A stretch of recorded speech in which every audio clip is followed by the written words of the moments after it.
The Secretary will read the order.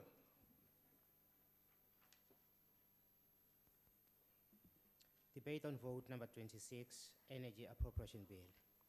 I now call upon the Honourable the Minister of Energy to introduce a budget vote. The Honourable Minister.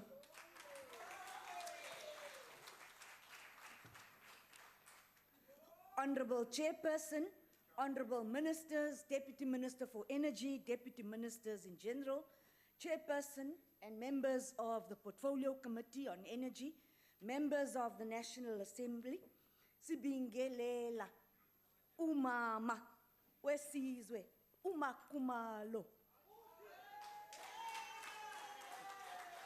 DG Amano from the IAEA, William Prescott High School learners and their teachers from Kimberley, Kufakwezwe Secondary School, Bushbuck Reach. The energy sector has enormous potential to contribute to the growth stimulus that our country desperately needs. But a lot more needs to be done. Economic growth through reindustrialization, skills development, and the creation of employment opportunities for our communities can all be enabled by the energy sector, but a lot more needs to be done. This year, we will continue to focus on our chosen path towards a diversified energy mix, especially as it relates to renewable energy, regional energy integration, gas development, and the Independent Power Producers Program. We believe that these initiatives will support our economic growth strategy outlined in the 9-point plan, the 2014 and 2016 ANC elections manifestos, and the National Development Plan.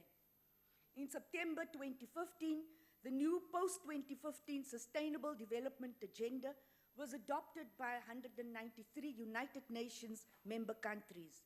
In addition, the Paris Agreement reached at the COP21 Climate Change Conference in December 2015 signifies a second critical milestone, where the world agreed to chart a pathway to a low-carbon energy system to mitigate against the impacts of climate change. The Integrated Energy Plan represents our overarching energy policy and strategy statement that has been under development since 2012, when Cabinet approved the commencement of the public consultation process. I would like to thank the Ministerial Advisory Council, chaired by Dr. Zaf Rastumji, for their detailed and comprehensive comments on this document. We will ensure that their comments are given serious consideration. A final version will then be tabled for further consultation and consideration and public comment. The IEP will provide answers to various questions and is a document which we need to take seriously.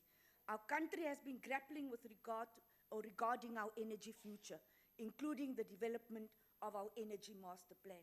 All political parties, academics, all stakeholders need to participate in this energy master plan. Arising out of the process for developing the IEP will be the infrastructure plans in respect to the electricity, gas and liquid fuel sectors in more detail as recommended by the IEP. The updated integrated resource plan process is well underway and will be submitted to the economic sector and infrastructure development cluster in the second quarter of this financial year. I have no intention to rush this process. I believe that this should be an inclusive process. Similarly, the gas infrastructure plan will take its lead from the IEP in regard to the gas pipelines, storage and other infrastructure that is necessary for meeting the energy demand through gas supply. Going forward, it is becoming more and more apparent that future energy demand will be a mix of electricity, gas and liquid fuels, and depending on the relative cost competitiveness of each of these, an equilibrium between the three will be established. As part of the Youth Month commemoration this year, we will celebrate the great strides made by the Renewable Energy Independent Power Producers Program towards the development and empowerment of the youth. Not only have numerous employment opportunities been created, with 52% of total job opportunities specifically for youth, but they have also benefited from various education and skills development initiatives, preparing them for, hopefully, a bright and successful future. Our Renewable Energy IPP program has become one of the world's most progressive and successful alternative energy programs, a fact that is recognized globally. As at December 2015, the department had procured 6,377 megawatts of renewable energy and has already connected 44 projects with a capacity of 2,021 megawatts to the national grid, with many more under construction.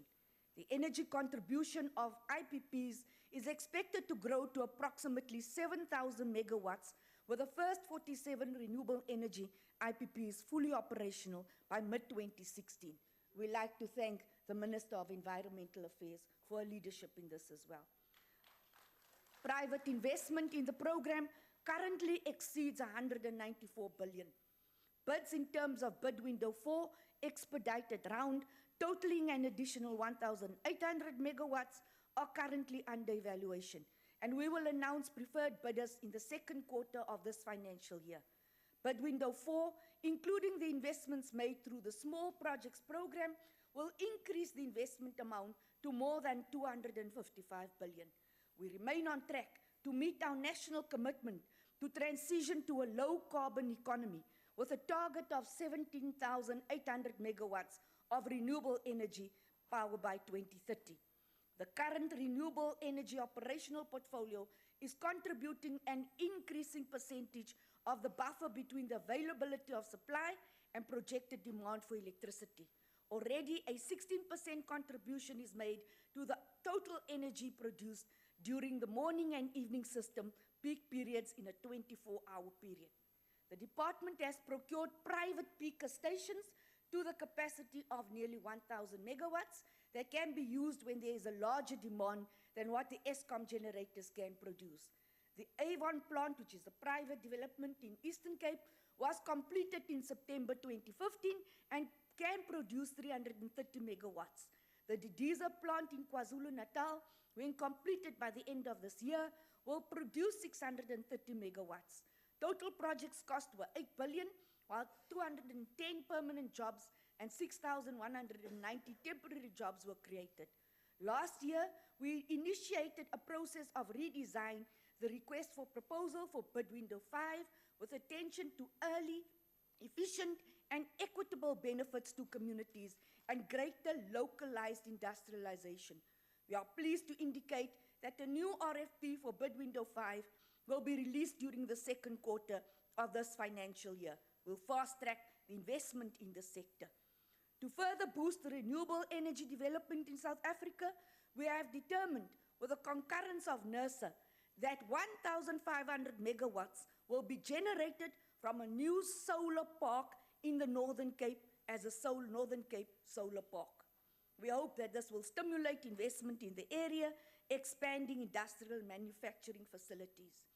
We have now made provision for the Department of Energy IPP office to lead the processes with regard to the structuring and procurement of the intended additional solar park capacity. We have directed further that the IPP office should, in its structuring of the proposed projects or programs, ensure the involvement of one or more state-owned companies as well as local communities. I'm happy to say that the call for expressions of interest from potential strategic equity partners for the solar park has been announced today.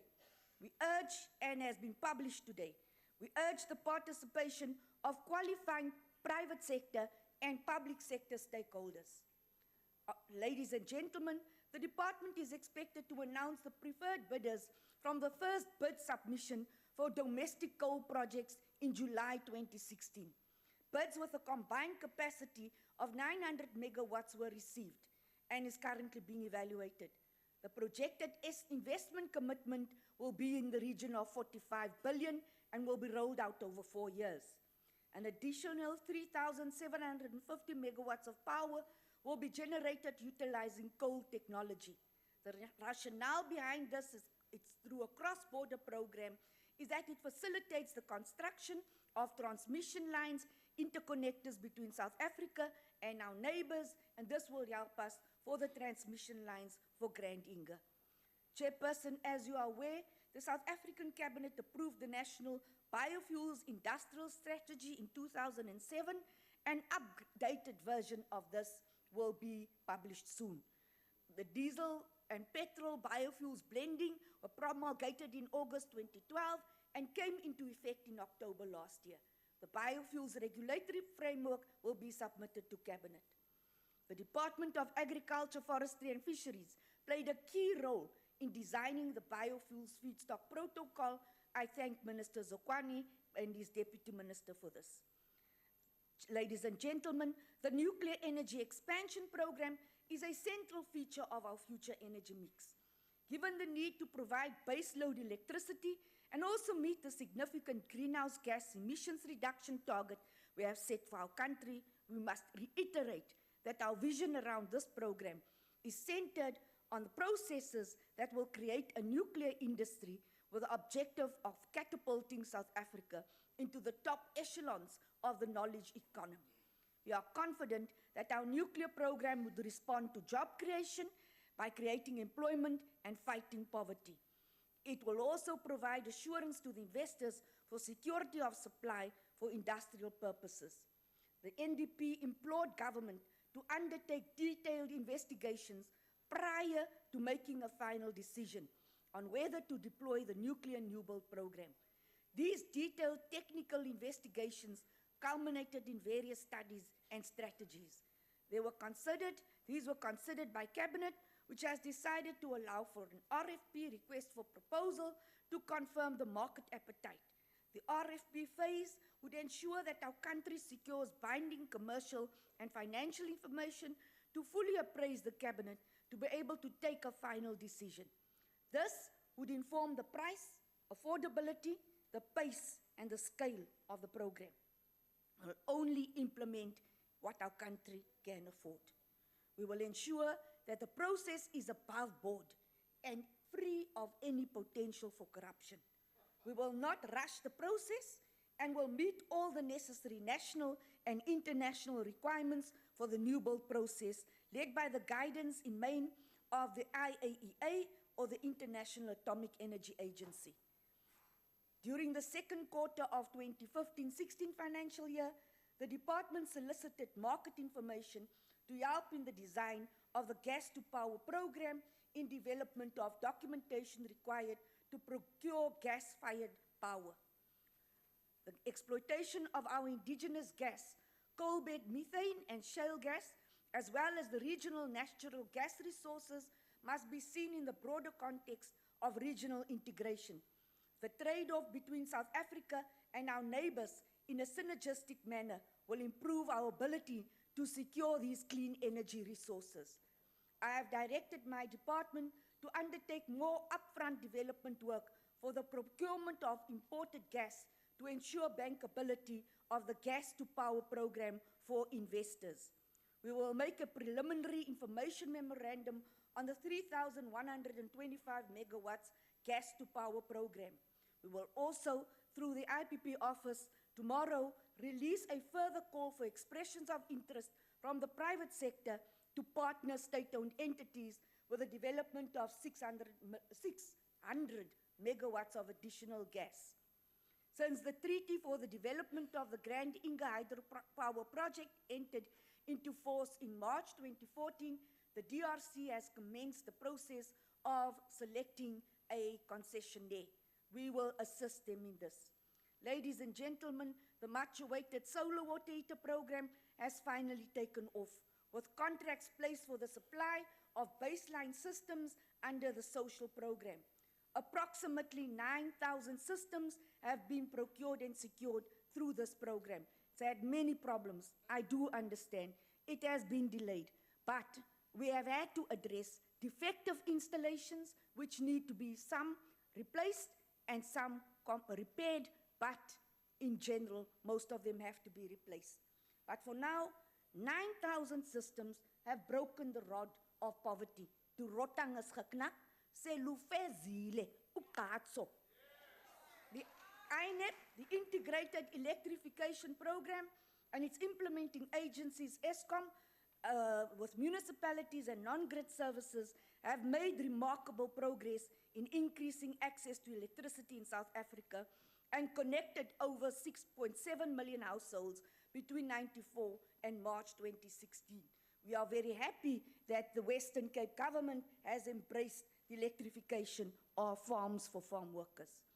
5.6 billion has been appropriated by 2015-16 financial year on the electrification program. 5.6 billion will go a long way to addressing universal access to electricity. Honorable members, to your constituencies. The non-grid program achieved more than 123,379 installations, mainly in the Eastern Cape, KZN, Northern Cape, and Limpopo. Non-grid systems such as solar cells need to be fast-tracked so that we can have universal access to electricity. We are confident that we will meet this criteria.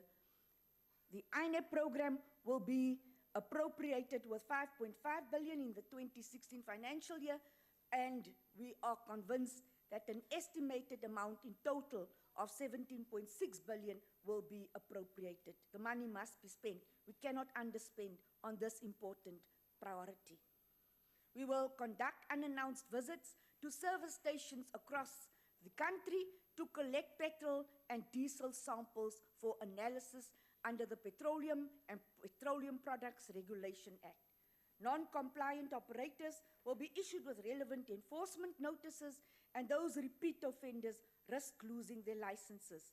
This year, 2016, marks the 10th year anniversary of the enactment of the licensing of persons involved in the manufacturing or sale of petroleum products or petroleum different entities from the entire value chain, especially for historically disadvantaged South Africans, but this is still not enough. We continue to monitor compliance to the Liquid Fuels Charter commitment, which requires that historically disadvantaged South Africans own in total 25% of the aggregate value of the equity of the entity that holds the operating assets in the South African oil industry. We can report to South Africans that Sasol Oil joined Total South Africa in fulfillment and compliance to the ownership element. Effective from 1st July 2006, Sasol Oil sold 25% of its shares to Sano LFB Pty, a broad-based Black Economic Empowerment Consortium. The value of this transaction amounted to nearly 1.5 billion, making it a significant BE transaction in the liquid fuels industry. This demographics of empowerment group includes 54% women, substantial rural representation, 3% youth, and 2% disabled. In respect of LPG, Mozambique became the #1 source of imports, again helping to bolster regional integration in the energy trade. However, to better develop LPG industry in our country, there are still bottleneck issues that need to be taken care of. We have always indicated that the refineries in the country can no longer meet the national demand for petroleum products. In 2015, we saw a steep increase in the amounts of diesel and petrol imported into the country.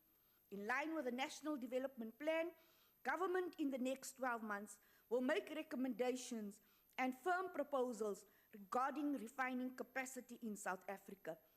The government of Iran has shown an appetite for partnering us in this regard. We would need to consider a public-private partnership model, given the need to manage the demand on our public resources. Turning to the nuts and bolts of this year's budget, the total appropriation to the department is 7.5 billion, of which almost 95% is earmarked for transfers for the INEP program. The spending focus over the medium term will remain on transfer payments to Eskom and municipalities. The implementation of the solar water heater program will be 1.2 billion over the medium term on more than 130,000 solar water heaters. Transfers to municipalities are expected to increase from 1.9 billion to 2.2 billion in 2018-19. Transfers to Eskom from 3.5 billion to 4 billion in 2018-19. Non-grid electrification projects, mainly solar energy, will be extended countrywide. Funding of 10.9 million has also been allocated over the medium term within the Integrated National Electrification Program. Funding for state-owned entities such as the South African Nuclear Energy Corporation, the National Nuclear Regulator, and the South African National Energy Development Institute were maintained at existing funding levels. The Auditor General must be addressed, and the problems between NECSA and the Auditor General has to be resolved. I have requested the chairperson of NECSA to ensure that all the points raised by the Auditor General are addressed. The new nuclear build program is part of the security of electricity supply. Additional funding of 200 million in the nuclear energy program is made available in 2016-17. In line with the Presidential Review Commission on State-Owned Entities, we have been working towards the review of the composition of the Central Energy Fund group of companies. Our work in this area includes the strengthening of the entities in the oil and gas sector and the stated policy objective of the creation of a standalone national oil company using PetroSA as the nucleus. In this regard, we will work with the Minister of Minerals in ensuring that the MPRDA amendments, the bill is completed as soon as possible to create policy certainty. And this is one of our imperatives, honorable members. Working with the boards of the affected state-owned companies, we will finalize this work by the review of the entities by October 2016, and will revert back to Parliament on our views and strategies for a revised energy sector SOC framework. Furthermore, the department, together with our state-owned entities, has been focusing on leveraging the current low oil price environment towards ensuring that our country benefits optimally. In this regard, we will secure even lower prices when it comes to the procurement of oil. Accordingly, in 2015, we issued a ministerial directive for the rotation of strategic stocks by the Strategic Fuel Fund, and this has resulted in the increased revenue base for the Strategic Fuel Fund, whilst at the same time maintaining strategic stocks within our storage tanks for security of supply. This is in place through long-term lease and contractual agreements with the buyers. The estimated revenue to accrue from this process is around 170 million per annum, significantly boosting the balance sheet of the Strategic Fuel Fund and the Central Energy Fund. Through the rotation of strategic stocks and trading initiatives, the Strategic Fuel Fund has further consolidated its ability to be self-sustainable. This has also allowed us to replace the unsuitable stock that we have been storing in our tanks, which has been both uneconomical and did not contribute to security of supply. The SFF will continue to ensure that it is able to respond to any shock in the market, whilst optimally making use of the opportunities presented in an evolving oil sector. In addition to the Romco pipeline from Mozambique, in which iGas has a 25% stake, is continuing to earn considerable income for iGas. In this regard, we also need to explore and are exploring further developments with the Mozambican government with regards to gas. The department has submitted a program to the leader of government business regarding the following legislation for consideration by Parliament, and which will either be introduced or concluded in the financial year. The amendment of the National Energy Regulation Act, a new proposed structure will create a two-tier energy regulatory structure to enable the appeal of regulatory decisions through a body that is not conflicted by having participated in making the regulatory decision in the first place. The review board will create such a body. The gas amendment bill, the bill will largely introduce a mechanism that allows the Minister of Energy to direct the development of new gas infrastructure, including pipelines, storage, and regasification technology for imported liquefied national gas, LNG. The bill will encompass the midstream elements of the gas value chain, whereas the upstream will be covered under amendments to the Mineral and Petroleum Development Act. The plan involves separating from the mineral regulatory framework those elements that relate to the petroleum value chain, with consultation with communities, political parties, and particularly with guidance from the Minister of Minerals. Petroleum Agency of South Africa Establishment Bill seeks to establish the upstream gas regulator separately from its incumbent, the Central Energy Fund, SOC location. This will conclude the regulatory and institutional arrangements that are necessary to facilitate the concessioning, licensing, and the exploitation of the shale gas resource that offers so much potential for our country. The Petroleum Products Amendment Bill seeks to improve the enforcement elements in the licensing framework for wholesalers and retailers in the liquid fuel sector. Over the past few years, shortcomings have been identified in relation to the extent to which the law does not adequately punish malevolent behavior by licensees, given the weak penalty regime that is applicable under the Act. The IPP Office Establishment Bill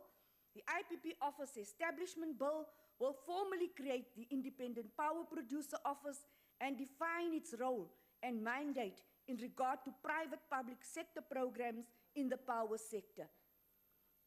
Learners, honorable young people, the youth. What does this mean for you? This means that we have the intention of creating a green energy sector to safeguard your future. The President implored us to work together to solve our current energy problems. If we are individually inward-looking, we will not succeed. It cannot just be a case of doing what is good for me. We must put aside individual preferences and gripes and pull together to achieve the collective goals that will ensure that we get our country firing on all cylinders again. In conclusion, I would like to thank the Deputy Minister, the Chairperson, and the members of the Portfolio Committee, which have engaged us in detail and have ensured that their eyes are focused on our mandate and that we are accountable at all times. The Director General, the ministry officials, the Green Department of Energy officials, and all our state-owned entities, I wish to thank you for ensuring that your eyes are on the ball. But where there are problems, honorable members, please indicate them to us. We have listened to you, and we will continue listening to you. We will not move at a pace which disregards the opinions of the honorable members. We'll rather take a step back and reconsider your advice. We are not prepared to steamroll decisions. To my family, I have the greatest regard for the opinions of my two sons, and the two sons I dearly value have been extremely critical of our views.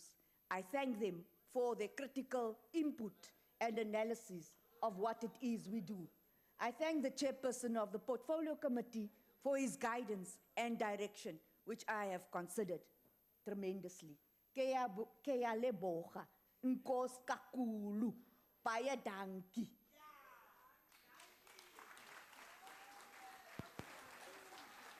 Thank you, Honorable Minister. The next speaker is the Honorable Majola.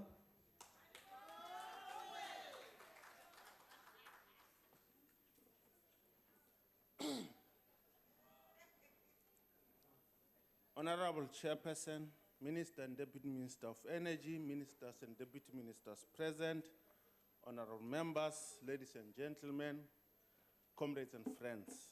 The African National Congress fully supports this budget vote of the Department of Energy. This 2016-2017 budget of the DOE must be located within the broader spending plans of the medium expenditure framework as presented by the Minister of Finance in February.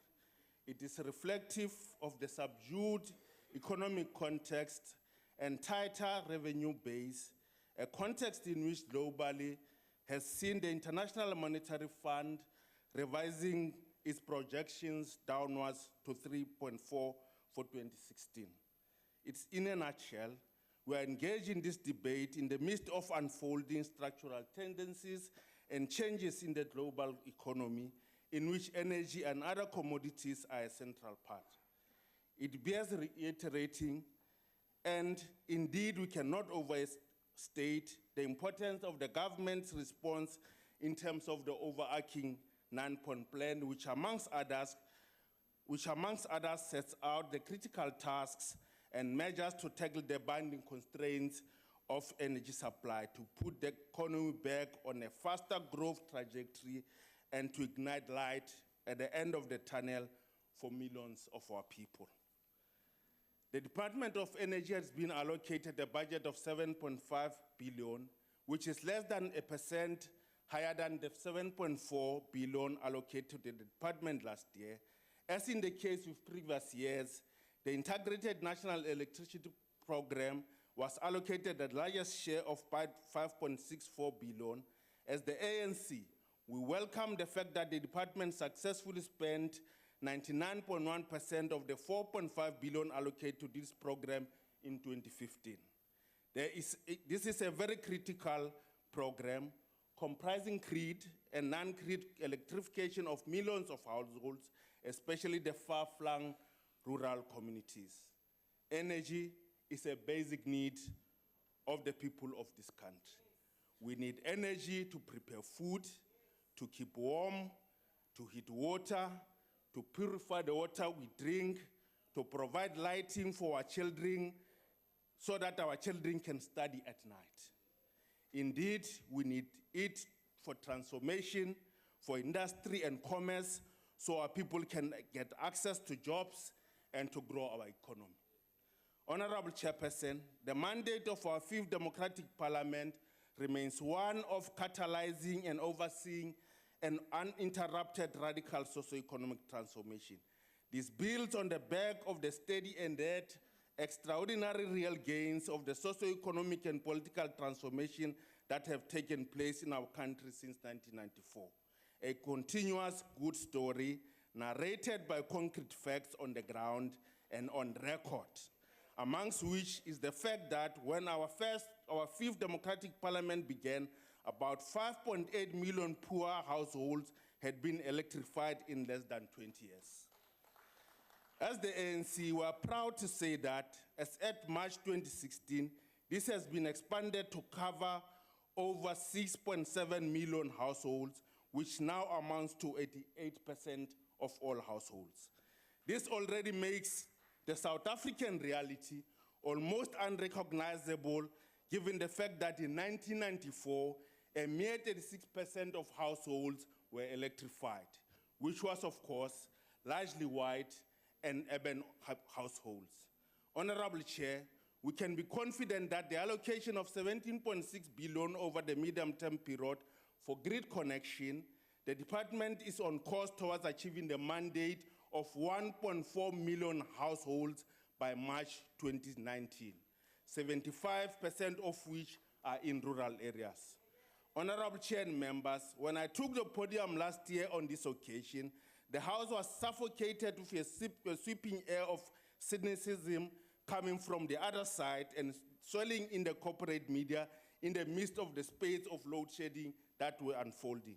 At that time, we communicated the decisive outcomes of the ANC's January Lekgotla of that year, which directed that urgent measures must be taken to address issues pertaining to generation capacity, a constrained network capacity, and a distribution infrastructure that is interrupted by the imperative of maintenance and refurbishment. With its war room led by Deputy President Ramaphosa, as the ANC, we welcome the concrete and remarkable progress that has been registered to date. Yes, it is true, there's been no load shedding since August last year. Honorable Chairperson, as well as the protracted global economic crisis, ours is a generation that is also facing ecological crisis of a planetary proportion. Hence, we must welcome the momentum added to the global climate action to cut carbon emissions and contain global warming by the historic agreement reached in December last year in Paris. This came on the back of the United Nations Sustainable Development Summit held in September 2015, which for the first time in history adopted a global sustainable development goal for energy, aiming for access to affordable, reliable, sustainable, and modern energy for all. In this context, as the ANC, we welcome the deepening national commitment to transition to a low-carbon economy, as underscored by the integrated resource plan, in terms of which 17,800 megawatts are expected to be generated from renewable energy sources by 2030. This firmly places us as a country among some of the leading countries of the global south that have taken on the challenge of shifting towards renewable energy sources. Since August 2011, the Renewable Energy Independent Power Resources Program has maintained its place amongst the top 10 renewable energy programs globally, which makes South Africa a leader in the renewable energy sector. We welcome the progress registered in terms of the department's IPPP, contributing substantially to the generation capacity of South Africa. By the end of the last financial year, 37 projects were able to add more than 1,800 megawatts to the national grid. There has also been substantial tariff decreases for wind by 55% and solar photovoltaic by 62%. With regard to the 9,600 megawatts nuclear new build, the department was able to complete the vendor parades and concluded 5 intergovernmental agreements. The DOE is currently embarking on nuclear skills development and training, and that aims to grow the necessary local skills required for the new nuclear program. We welcome the directive by the President that we will only procure nuclear on a scale and pace that our country can afford. Honorable Chairperson, the Middle East remains our important source of crude oil, but as the ANC, we welcome the fact that more than half of our country's crude oil requirements have been met by African countries. With regard to the refined petroleum products, the capacity of the domestic refinery industry is falling short of demand, even in the midst of a subdued economic climate. The ANC's 2015 NGC appreciated that the setting up of the refining capacity in the caucus Special Economic Zone is an important development for the liquid fuel sector for growth and for development. This will boost industrialization, job creation, and attract significant foreign direct investment. It is therefore necessary to reiterate some of the key conclusions of that NGC of the ANC.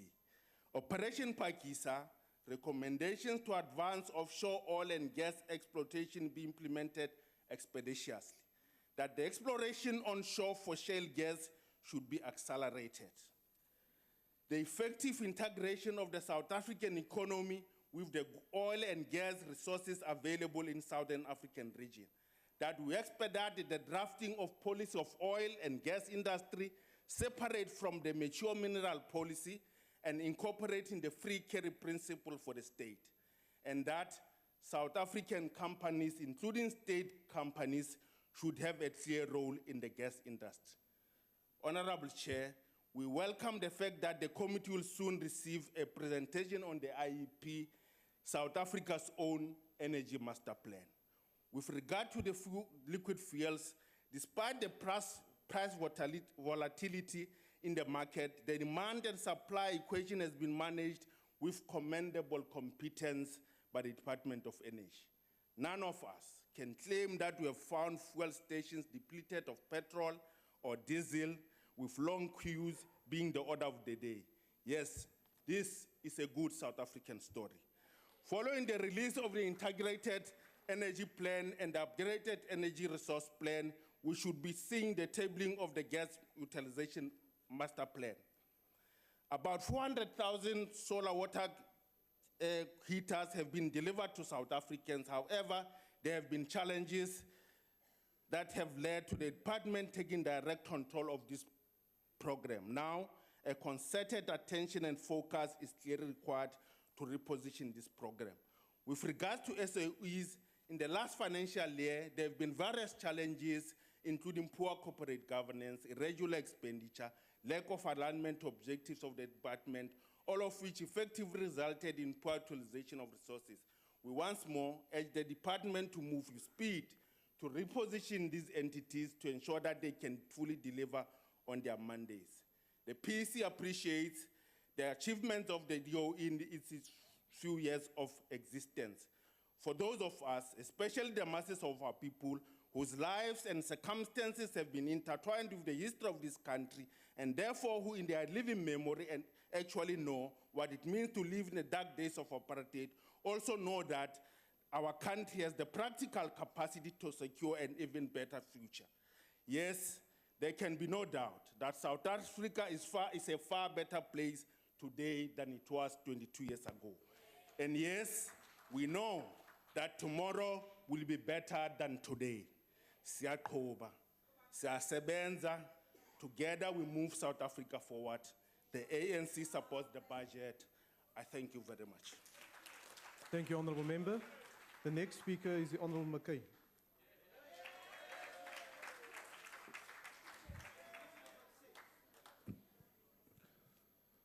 Ngiyabonga sihlalo. It is a measure of the insanity that prevails in our country at present that President Zuma's proposed nuclear deal has fallen from the front pages of our national newspapers. The latest cost estimation of Mr. Zuma's nuke deal now stands at a whopping 1.6 trillion rand, thanks to Nene Gate and the continuously depreciating rand. To put this in perspective, that is equal to government's entire 2015 budget and is a third of South Africa's gross domestic product, or GDP. Alongside ballooning public sector wages and a noble but unaffordable proposed national health system, Mr. Zuma's nuclear deal stands as the single biggest risk factor undermining investor confidence in South Africa. It is therefore, Chair, a fortuitous time to review the Minister's adherence to her constitutional and statutory obligations to the nation as they pertain to the Nuclear New Build programme.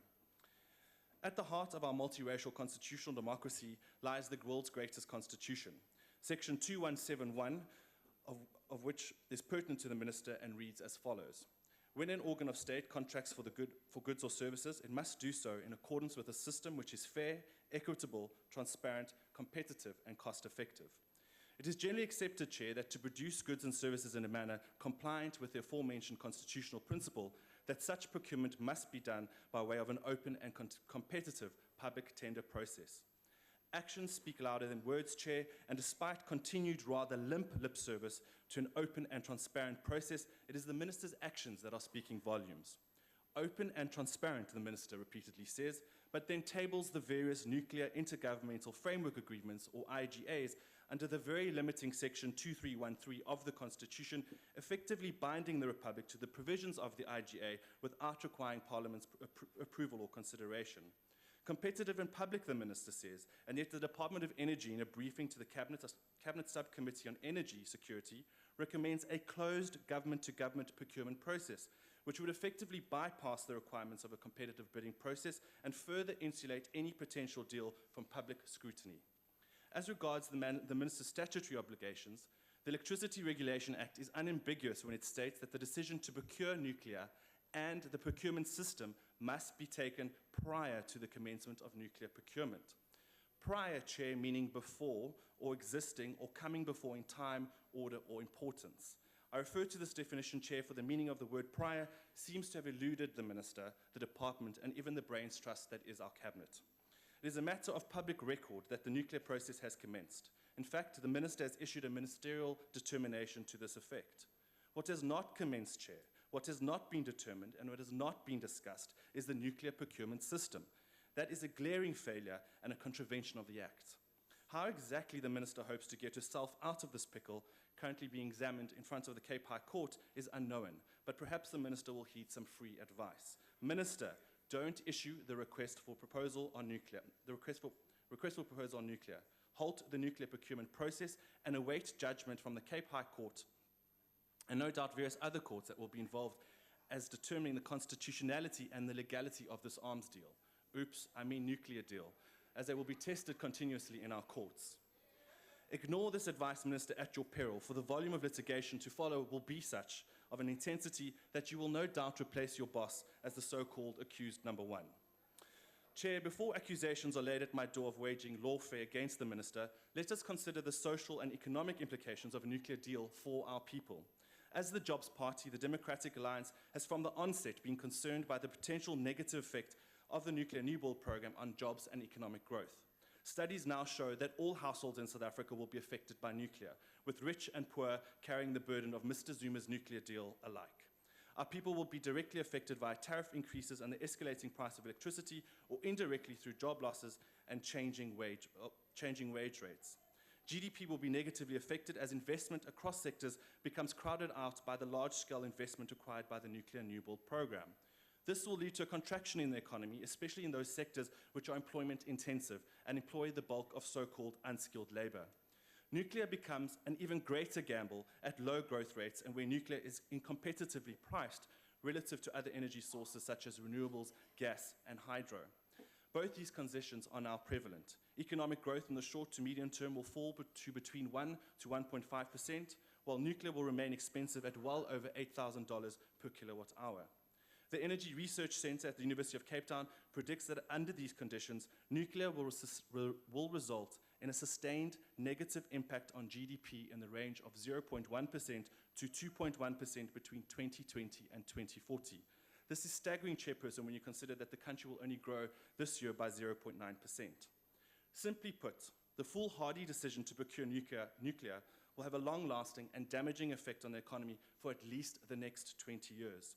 This drag on economic growth will in turn extinguish future job growth and destroy 75,000 existing jobs. Of those jobs destroyed, 50,000, or nearly two-thirds, will accrue to those holding matric qualifications or less, namely the most vulnerable of South Africans. As such, a decision in favor of nuclear will have to be disproportionately carried by the working classes and the poor, effectively undermining social justice and further straining social cohesion in South Africa. Nuclear therefore poses a real threat to the future welfare of our people, while at the same time undermining the welfare gains already achieved.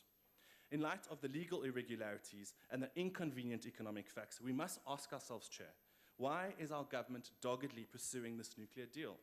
It is clearly not a deal in the interest of the poor. It is clearly not a deal in the interest of business. It is clearly not a deal in the interest of the nation. Clearly, this is the deal in the interest of only one man and one man only. And that, Chair, is the accused number one. I thank you.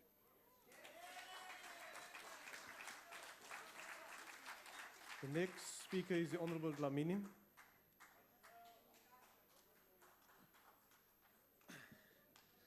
Thank you, Chairperson. You know, Chairperson, during our deliberations, what came out clear is that this ANC government does not run this government with superior logic or knowledge, but they run this government with gut feel. The minister is here. Part of the budget is going to go to ESCOM. When we ask her... Order, honourable members. When we ask the minister, do you have systems and measures in place to make sure that the money that is going to be spent at ESCOM, there's proper monitoring system? The minister's response was that she doesn't have, because she doesn't have the oversight control of ESCOM. But let us tell you, Minister, that there in ESCOM is just looting that is happening there. Last year when we stood here, we told you that Mr. Cyril Ramaphosa is selling coal to ESCOM. So he's a dishonest man. But when we said that, Mr. Jacob Zuma was not aware that Mr. Cyril Ramaphosa is looting money from ESCOM. Immediately after he got aware, he went to buy his own coal company called Tageta. Now the two main suppliers of coal in ESCOM is Mr. Jacob Zuma and Mr. Cyril Ramaphosa. So, Minister, this gut fielding is not working. That is what led you to the loss of 14 billion with Petro SA last year. You must put systems and measures in place to run the government. Let's go to the nuclear deal, Minister. I'm glad that you mentioned your sons. Maybe it's time that you listen to their advice. You must stop this nuclear deal because it's another Nkandla in making. Remember, the signs are there. In Nkandla, there was 200 million, there was consultants, and there was Mr. Jacob Zuma. In this nuclear deal, same thing, consultants, 200 million, Mr. Jacob Zuma. That cannot be a coincidence. They are ready to steal as they continue stealing. We all know, and the public know, that it is the Gupta family, again, that is procuring the nuclear, not the South Africans. Now, let's talk to the petroleum sector, the liquid fuels. Minister, the only way you can transform that industry is through the ownership of storage and refinery capacity, not this artificial PE fronting that is happening. As long as multinational companies own the storage and refinery facilities in this country, there is no way you will transform that sector. You're just wasting time. So, Minister, what we need to be doing, instead of wasting money in new, unaffordable, and repeatable, poorly planned infrastructure that run into over-expenditure, priority must be given to upgrading, refurbishment, and extension of existing distribution network infrastructure. Chairperson, you know the ANC is out of desperation. They are busy fabricating statistics here on the number of households with access to electricity. Even if they do so, the reality is that our people on the ground, they do not have electricity. Those who have electricity, they cannot afford that electricity. It has become a matter of choice between electricity and bread. Even worse for pensioners, they do not have money. The pensioners that you send police to assault outside here, they don't have money to buy this electricity. It is clear NESA is out of touch as well. Despite all the evidence and submissions from different stakeholders, it's still continuing to increase the tariffs. Chairperson, the persistent on coal while South Africa is blessed with vast sources of renewable energy is a clear sign of a government that is misguided. It is not a surprise that the solar water program is fumbled and the community didn't bother, but they just copied it.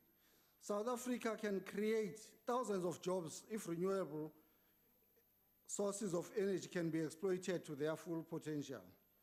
I thank you. I must tell that guy, Thank you, Honourable Member. stop stealing. Honourable The EFF Member. reject. You may leave the podium now. No, wait. No. My time is here. The No, EFF Honourable reject Member. this Honourable budget. Dlamini, will you leave the podium now? Thank you. Rima, you still owe me Honourable an apology. Dlamini, for the second time, But you still owe me an apology. You removed me illegally yourself. can you I leave demand the that podium? apology now. You must apologize. Honourable Dlamini, will you leave the podium? But you owe me an apology. You know that. There's no apologies, Honourable Member. Leave the You're podium. going to apologize at a later stage. Honourable Member, I'm Yeah. asking you now for the last time to leave the No, podium. you can't threaten me with anything. You owe me an apology, and I need that apology. Honourable Member, okay? will you leave the House? Will you leave the House?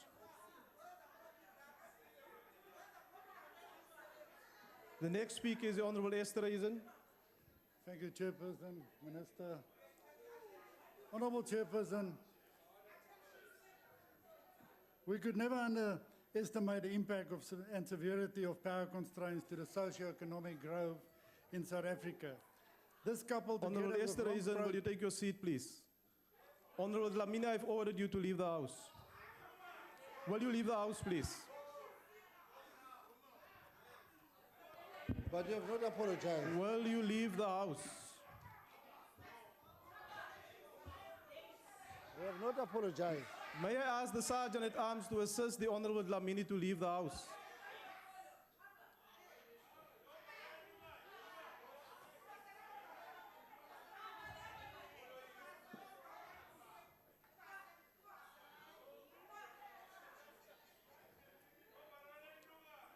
Honourable Esther Eisen, you may continue. Thank you, Chair. This coupled together with long project delays and spiraling budget cost of constructions of state-owned property, utility, Eskom, Medupi and Kusile coal power stations, place Eskom in both energy supply side and budget crisis. Eskom has repaid his long-term loans to build these new plants in the next few years, which total approximately 110 billion rand. And if they were fully operational in 2014 and 17 respectively, as has been planned, the incurred debt would have been paid through normal cash from operations. Why should the citizens of this country have to pay for such incompetence? NERSA has just further rewarded their inefficiency by allowing above inflation increase of 9.4%. Electricity tariffs have now reached the point where every increase in price results in less demand. The department lacks of transparency on nuclear is a concern. Also, there's a real risk that South Africa could experience an outright recession in the last quarter of this year. How would it be financially viable then to justify the enormous financial impact of a 1 trillion nuclear build on an already strained economy? The rand's plunge which might erode its credibility, will in turn will make international projects so much more expensive. The government has shown conclusively that it's unable to manage simple coal-fired electricity build. Going the nuclear route will make the disasters of Medupi and Kusile seem small in comparison. South Africa signed a treaty with the DRC in 2013 for hydropower. Construction was supposed to start in October 15 last year. And as far as my knowledge, not a sod has been turned over, and we had to pay a $10 billion American deposit. What happened to that money? We as the IFP feel that a maturing renewable energy sector will make South Africa's power system more sustainable and equitable. With exceptional solar and wind resources, South Africa could become a hub and lead the way for production of renewable energy in Africa. Fossiel brandstof wat verantwoordelik is vir 90% van ons kragopwekking is nie net skadelik vir die atmosfeer nie, dit het ook 'n ontsaglike negatiewe impak op die onmiddellike omgewing waar byvoorbeeld koolmyne geleë is, asook op die gesondheid van die mense in die nagebye gebiede. Case studies has also proved that gas can create success in energy efficiency. Economic hurdles hindering South Africa from developing gas and its infrastructure include persisting lack of clarity regarding the economic feasibility of regional gas supplies, the need for stable legislative environment, a lack of commitment, and a significant capital investment required to do so.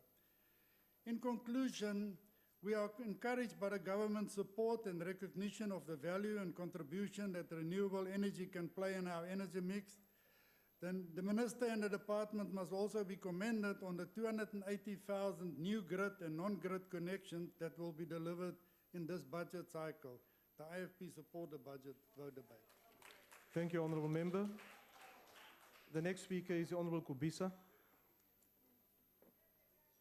Ngiyabonga sihlalo namalunga ahloniphekile lendlu. Minister, we have to measure you in line with the objective and the mandate of the department. The department must ensure that diverse energy resources are available in sustainable quantities and at affordable prices, and there can be no doubt that the steady, sustainable, and affordable supply of energy is important for domestic consumption and economic growth. The department has allocated 7.5 billion, which represent a 0.8 increase on the previous financial year.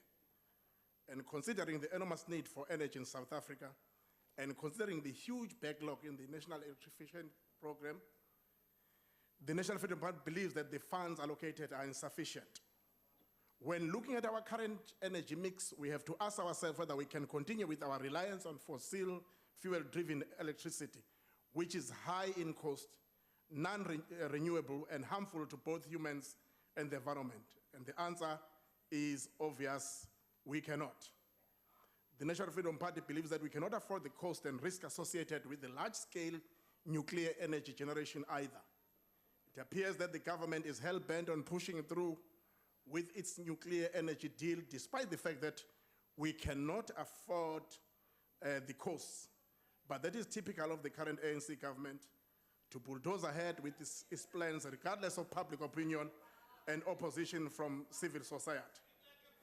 We saw it with the e-toll fiasco in Gauteng, and we see it now with the nuclear energy deal too. It is our opinion that our future energy needs will best be met through developing the country's wealth of untapped clean and renewable energy generation potential capacity. We have virtually unlimited access to stable solar power possibilities in South Africa and significant potential for wind-driven energy generation along our coastal areas.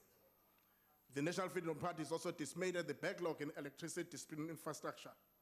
Ngifuna ukuthi Minister, abantu bakithi mabekhuluma nje ngendaba ye-energy, bakhuluma ngokuthi sinawo yini ugesi ozosiza ukuthi sipheke, sinawo yini ugesi ozosiza ukuthi sikhanyise, nokuthi ingane zethu zifunde. Yilokho abakhuluma ngakho, njengoba kumakhaza nje abantu bakhuluma ngendaba kagesi, ikakhulukazi endaweni ezisemakhaya, lapho kusasalela emuva khona ukuthi abantu babe nogesi. Siyabona ukuthi emadolobheni mhlambe uhulumeni uza kahle, kodwa akawusabalalise nasey'ndaweni zasemakhaya ukuthi abantu bawuthola. Abantu abadala bayawudinga ugesi, abangasenayo nje imali bafuna ukuthi bathole ugesi oshibhile abazokwazi ukukhokhela yilokho abantu abakufunayo esinxusa ukuthi ungqongqoshe akwenze ngokukhulu ukusheshsha ey'ndaweni zasemakhaya kakhulu ukuthi uqhubeke ngqongqoshe nohlelo lokuthi the future must have that clean and environmentally sound renewable energy. That's what we need in our country. Nanokuthi, Minister, we still maintain as National Freedom Party that we need transformation in the sector. In this energy sector, we need transformation. In the mineral sector, we need transformation. Aviation sector, we need transformation. Shipping sector, we need transformation. In the construction sector, we need transformation. In the clothing sector, we need transformation. We will continue to talk about it. Having said, Minister, uma lezinto zenziwa, besifuna ukusho nje ukuthi sifuna ukugxeka sibuye sakhe ukuthi lezinto zilungiswe, kodwa kunalokho sifuna ukuthi le budget yakho siyixhase ukuze kuqhubekele phambili nisebenze nilungise lezinto esizishilo njengenational siyixhasa le budget. Thank you, Honourable Member. The next speaker is the Honourable Mavunda.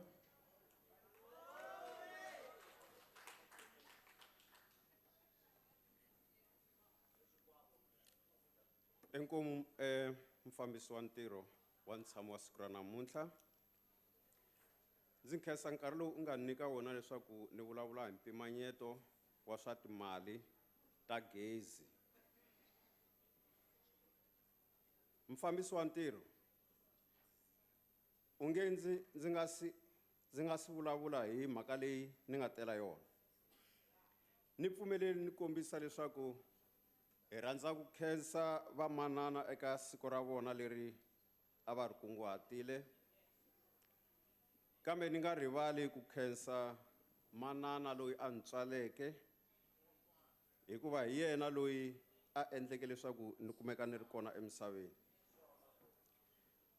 Xikan'we mufambisi wa ntirho wo ni kombisa ku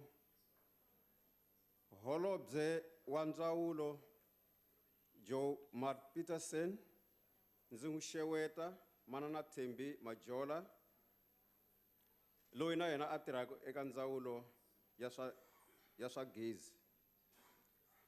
Ndzi xeweta ni nhlengeletano hinkwayo leyi nga kona vatirhikulori.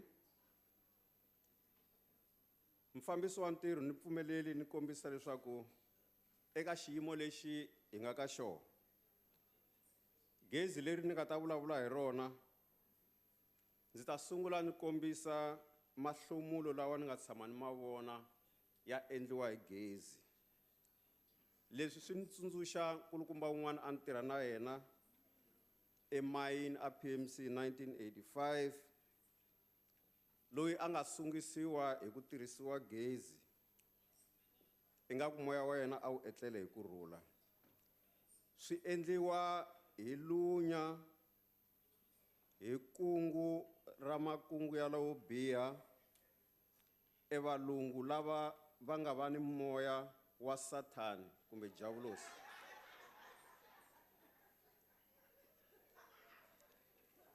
Mufambisi wa ntirho ni rhandza ku tsundzuxa vaakatiko leswaku va nga rivali hi nkarhi wa mfumo wa xihlawuhlawu gezi a ri ta ri hundza magidigidi ya vanhu ri kongoma eka munhu wun'we epurasini.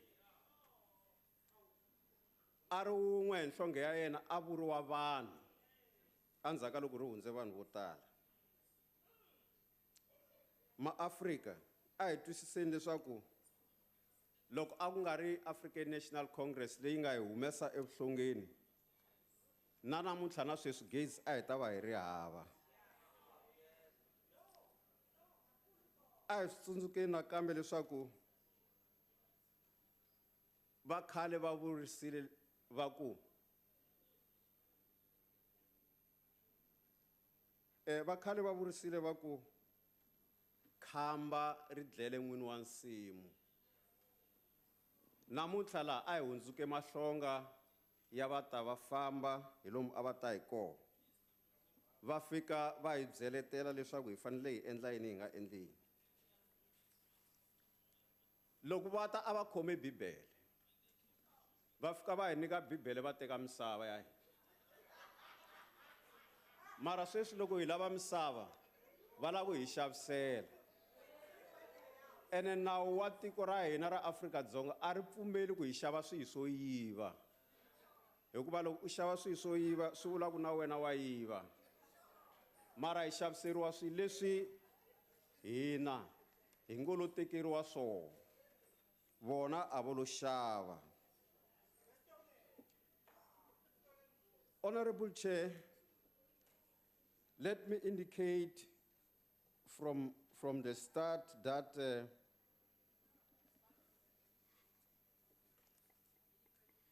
the implementation of the house connection is with us.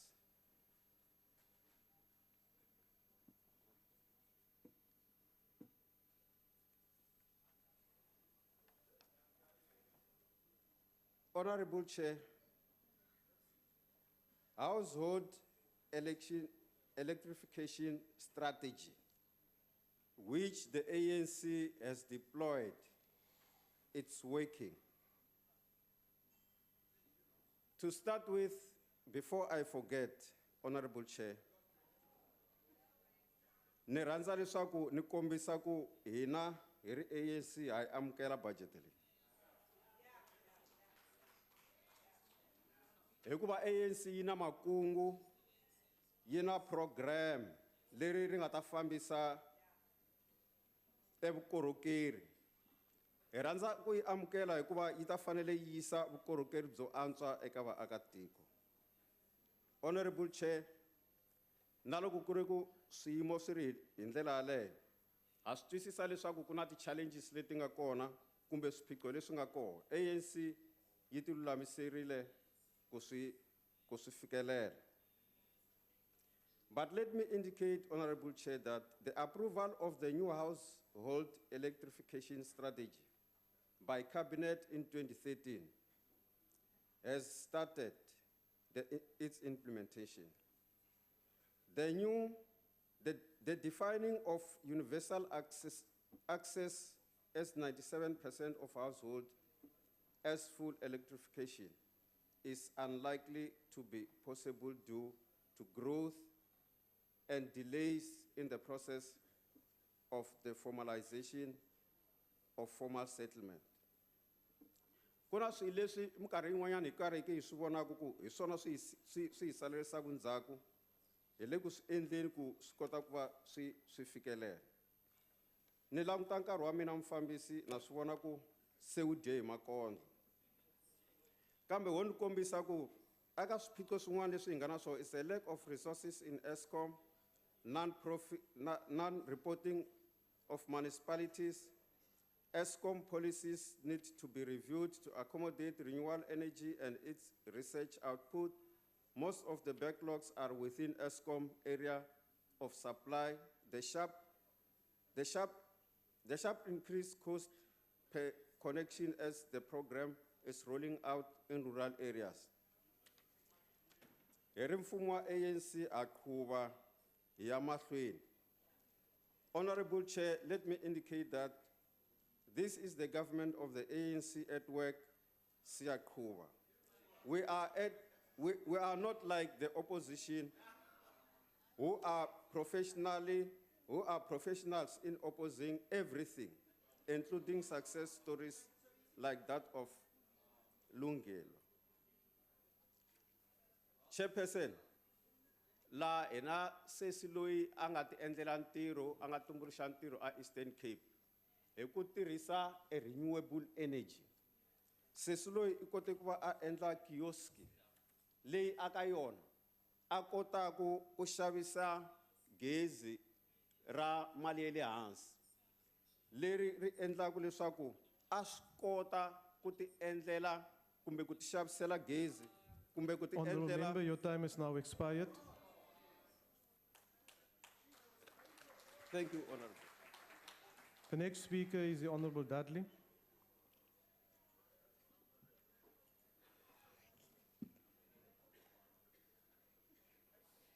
Thank you, Chair. Honourable Minister, the ACDP is concerned that discussing nuclear power in South Africa seems to be anything but a priority. Many people cannot understand why, contrary to massive costs and foreign experience, the nuclear procurement plan appears to be going ahead. We're also told by experts that these plans could involve as much as 1 trillion rand in public spending. For the ACDP, one of the most pressing issues linked to nuclear projects is the disposal of dangerous nuclear waste. With Eskom looking to extend the life of Koeberg to 60 years, and with additional nuclear projects, the public need far greater clarity on the country's approach to the management and disposal of spent fuel. Questions like what will we have to do when in just 2 years' time spent fuel pools at Koeberg are full? And why will capital costs for transient interim storage and a centralized facility only be confirmed on completion of the procurement process? These are just some of the many questions needing answers. There are many who want to sell the concept of nuclear energy as clean energy, as we heard even here today, using the environment as an excuse, while others like Anton Eberhardt, professor of UCT Graduate School of Business and member of the National Planning Commission on Energy, are of the opinion that we can't afford and don't need nuclear energy. Alternative energy technology has made great progress, and wind power is down to 57 cents per kilowatt hour. Eberhardt has challenged any nuclear vendor to sign a long-term contract for less than R1 per kilowatt hour. In India, solar power is now cheaper than coal, and nuclear's capital cost per megawatt is now said to be double that of solar. Honourable Minister, with this in mind, can we expect an announcement soon, officially abandoning South Africa's earlier idea of a $100 billion nuclear program? It's possible. In 2008, following the blackouts the country experienced, government invited independent power producers to sell electricity to the country's power supply, Eskom, which, according to a report last September, has so far procured 6,327 megawatts from independent power producers. At the end of June 2015, 1,860 megawatts had come online, and investments pledged totaled over 192 billion rand. The ACDP has championed alternative energy consistently, and we are pleased to see that installed solar energy generation costs have decreased dramatically. Africa boasts excellent available energy from the sun, as well as abundant land on which to set up solar energy infrastructure, and has proven public-private partnerships. Now, the ACDP urges government to prioritize these public-private partnerships and apply the political will needed to ensure processes which are presently extremely cumbersome, that they are fine-tuned. We are told there are no less than 6 distinct phases involved, with approval gates at each stage, and then the added complexity of BBBEE requirements and various other obligations. Job creation and growth demands that government commits to creating an environment favorable to investors in PPPs. Despite challenges, solar power has been shown to produce strong job growth wherever it has been deployed, and is also something that can benefit entrepreneurs in Africa. The Creamer Media's Energy Roundup for December 2015 shows South Africa ranking as an investment destination for renewable energy, and the ACDP applauds our scientific community, who has risen to the challenge of creating technology to fill the energy gap. The ACDP will support this budget despite our opposition to the proposed nuclear build, and regarding a lack of clarity around existing nuclear energy. We remain hopeful that sanity will prevail. Thank you. Thank you, Honourable Member. The next speaker is Honourable Nobanda.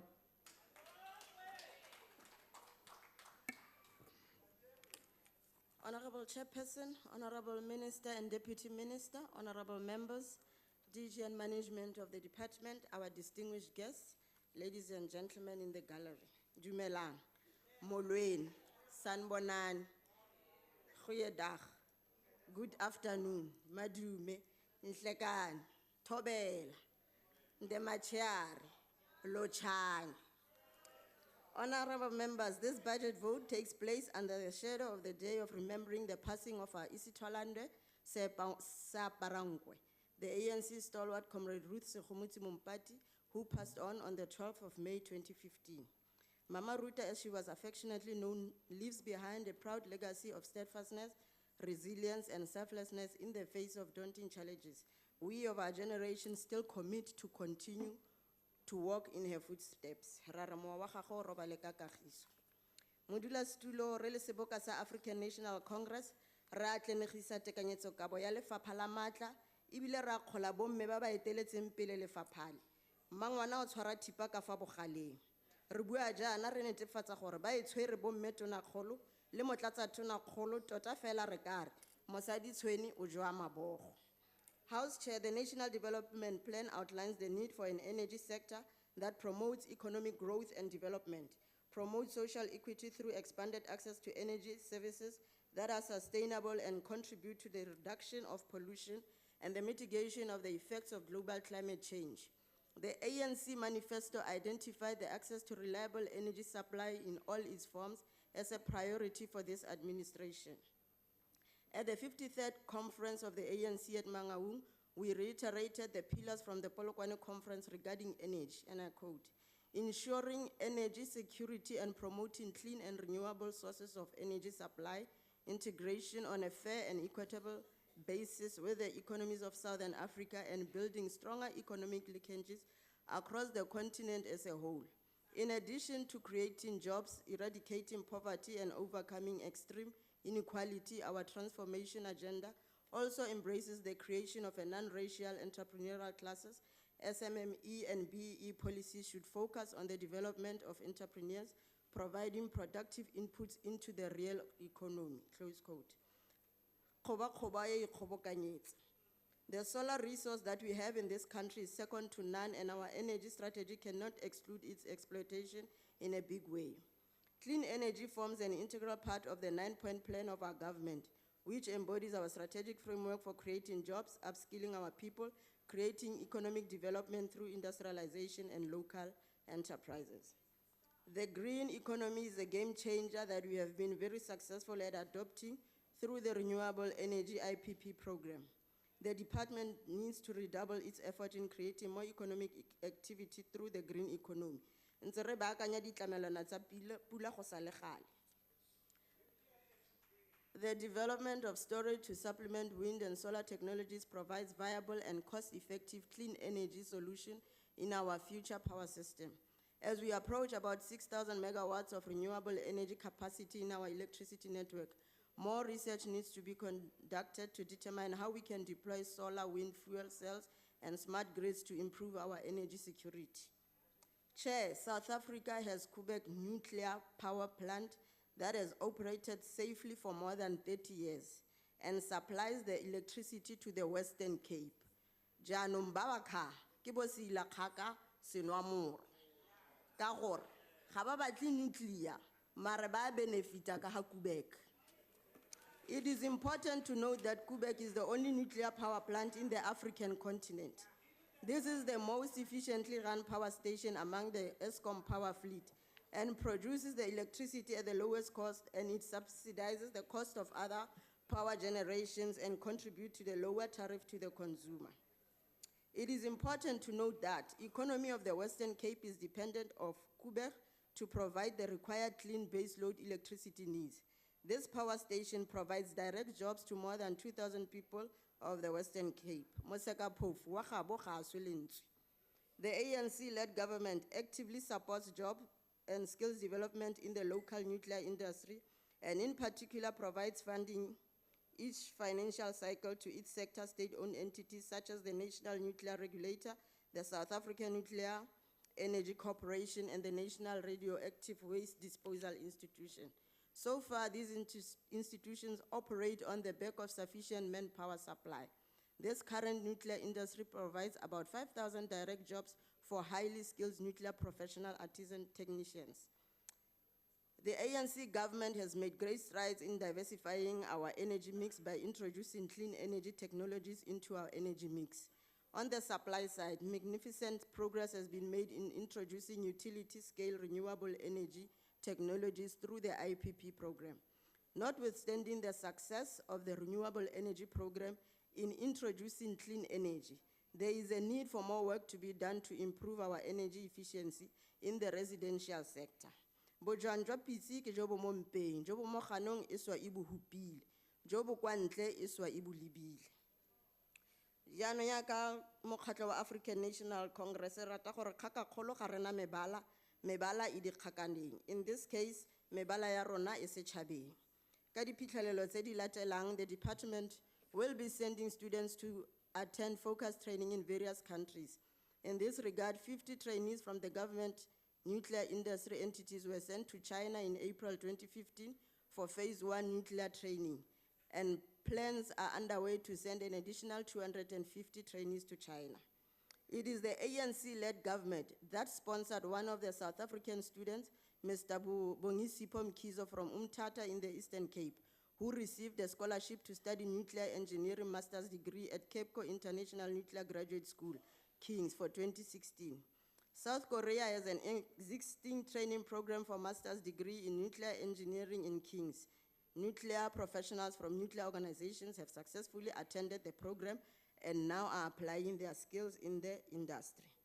To date, a total of 53 million has been contributed to enterprise development by operating IPPs. The program has also broadened Black economic empowerment, as Black South Africans own, on an average, 30% of this project. Modula Stulo Tau ya senang seboka, Honorable isiwa ke none e tlhotsa. Honorable Nobanda, your time is up. Okay.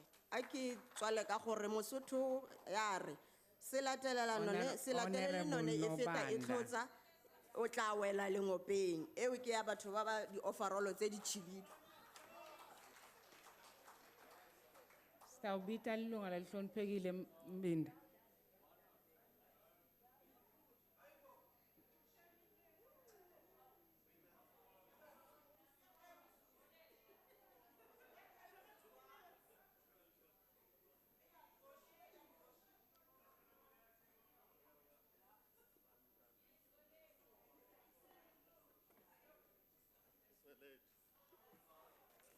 Thanks, Honorable Chair.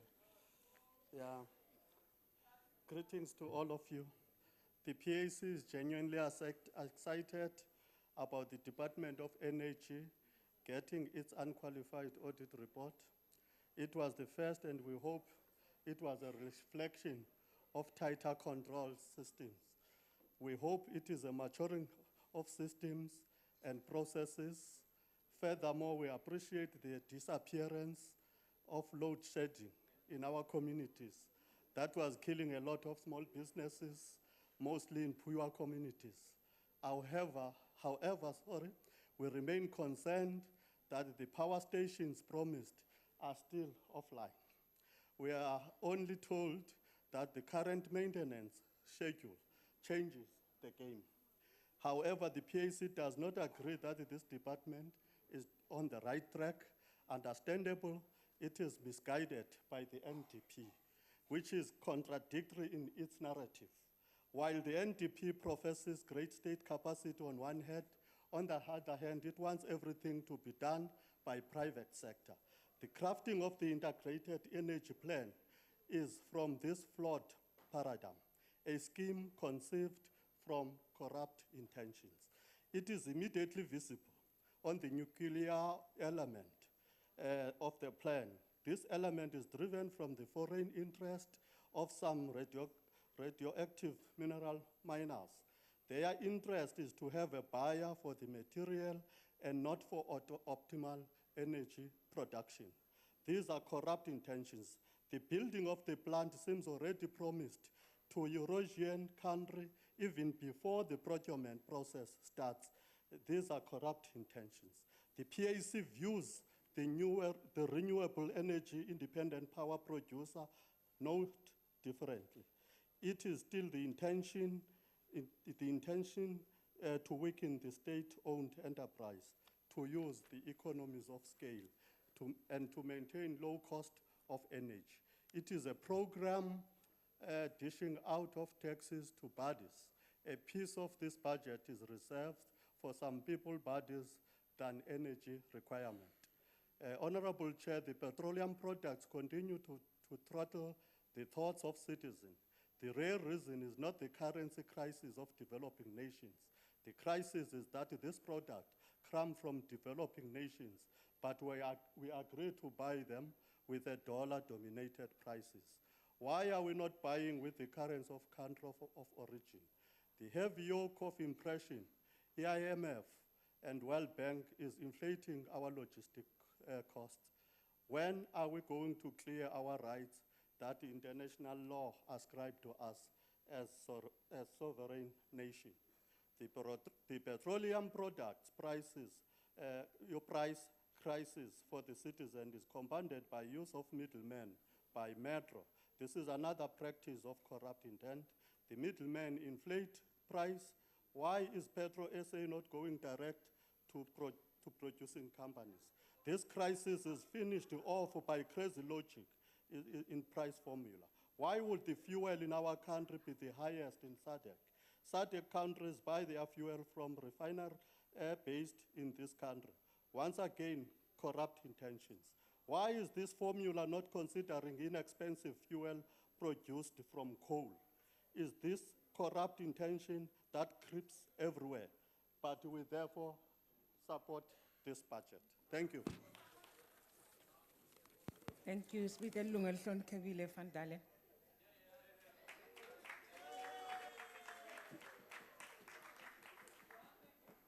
Honourable Speaker, I've uncovered a code during my tenure as MP in this House.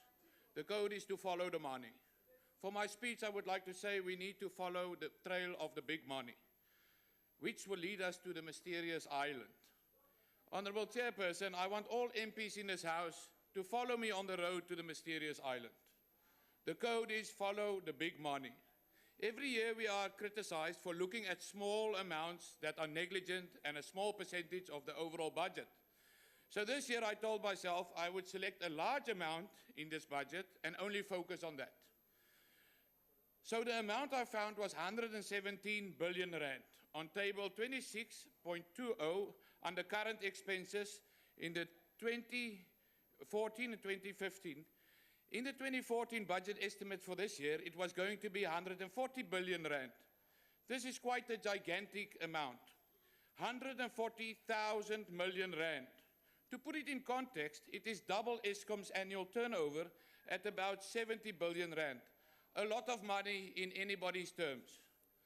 The reason that we are given in the 2014 national budget for the income and expenditure stream is on page 689, and I quote, over the medium term, total expenditure is expected to increase as well to 141 billion rand in 2016 due to the incorporation of the operating results of Irene into the budgeted financial over the planning period, close quote. You see, it has nothing to do with Project Equasi. In the 2013-2014 Central Energy Fund Integrated Annual Report on page 37, you will find Project Irene was hailed to be nearing financial closure. For those that don't know what Project Irene is, due to its being veiled in secrecy and marred by controversy, it was Petrol SA's attempt to gain a foothold in the fuel retail and forecourt space by acquiring from Malaysian state oil company Petronas a stake in Engen, South Africa's largest fuel retailer. Petronas holds 80% in Engen, and the remaining stake is held by a black-controlled Pambani group. And for those that still don't know, Pambani gained that stake when it was merged with Shanduka, which at the time of this deal belonged to our own King of Coal, the Honourable Ramaphosa himself. Coincidence or not? Mr. Deputy President, let me tell you, you cannot absolve your responsibility by just walking away from your past dealings to try and start life with a clean slate just because you want to be the president of this country. Your dealings will come and haunt you and will always be scrutinized. Business Day last year wrote, and I quote, the board of Petro SA was repeatedly advised by both transaction advisors and the Treasury that the proposal to buy the Engen stake did not make good business sense. However, the project was strongly championed by Ms. Jamat Patterson and President Jacob Zuma. In the end, the deal fell through due to a lack of financing, close quote. Instead of listening to the advice of Treasury and the advisors from Global Investment Bank HSBC as transaction advisors, they fired HSBC and appointed a local fund management firm, Harris, without any due tender procedure. Harris' letter of appointment promised it more than 10 times HSBC reward, a success fee of 371 million rand on a 14 billion rand deal, plus a monthly retainer of 1.3 million rand. Then there were the legal costs of Mr. George Sabello that were part of the deal. His involvement is clouded in corruption and double invoicing of millions of rands and ended up with his employer distancing himself from Mr. Sabello and his underhanded dealings. So what went wrong with Project Irene? That is the 100 billion rand question. This is the uncovering of the code, following the big money to the mysterious island. For a project this size, there would have had to be the highest level of authorization and collaboration. The best advisors would have to be appointed, and the money that was paid to sweeten the deal must have been exorbitant. Why was the advice ignored, and what value did we get for the bribes and commissions? Just the due diligence exercise must have cost a small fortune. Financial viability and asset register that had to be completed and ordered. What were the penalty fees, and who ends up paying for all of this? I'm sure the minister would come and tell you that no taxpayers' money was spent. The truth is that this is a state-owned company which, if it makes a profit, the profit gets paid back into the fiscus. If they make a loss, we have to bail them out. They cannot go bankrupt as do private companies, so when they deal recklessly, it is taxpayers' money that is wasted. Can the minister please provide these answers, as it seems that she herself was closely involved in these dealings? Can the minister please enlighten us as to what is happening on this mysterious island? Let her please help us, Honourable Chairperson, to give insight about the big money, the billions of rands from the department. Let her please help us to uncover the code and the secret of following the big money to this mysterious island. Thank you. Sibonge, sibite ilungu elihloniphekile mama Bihlala.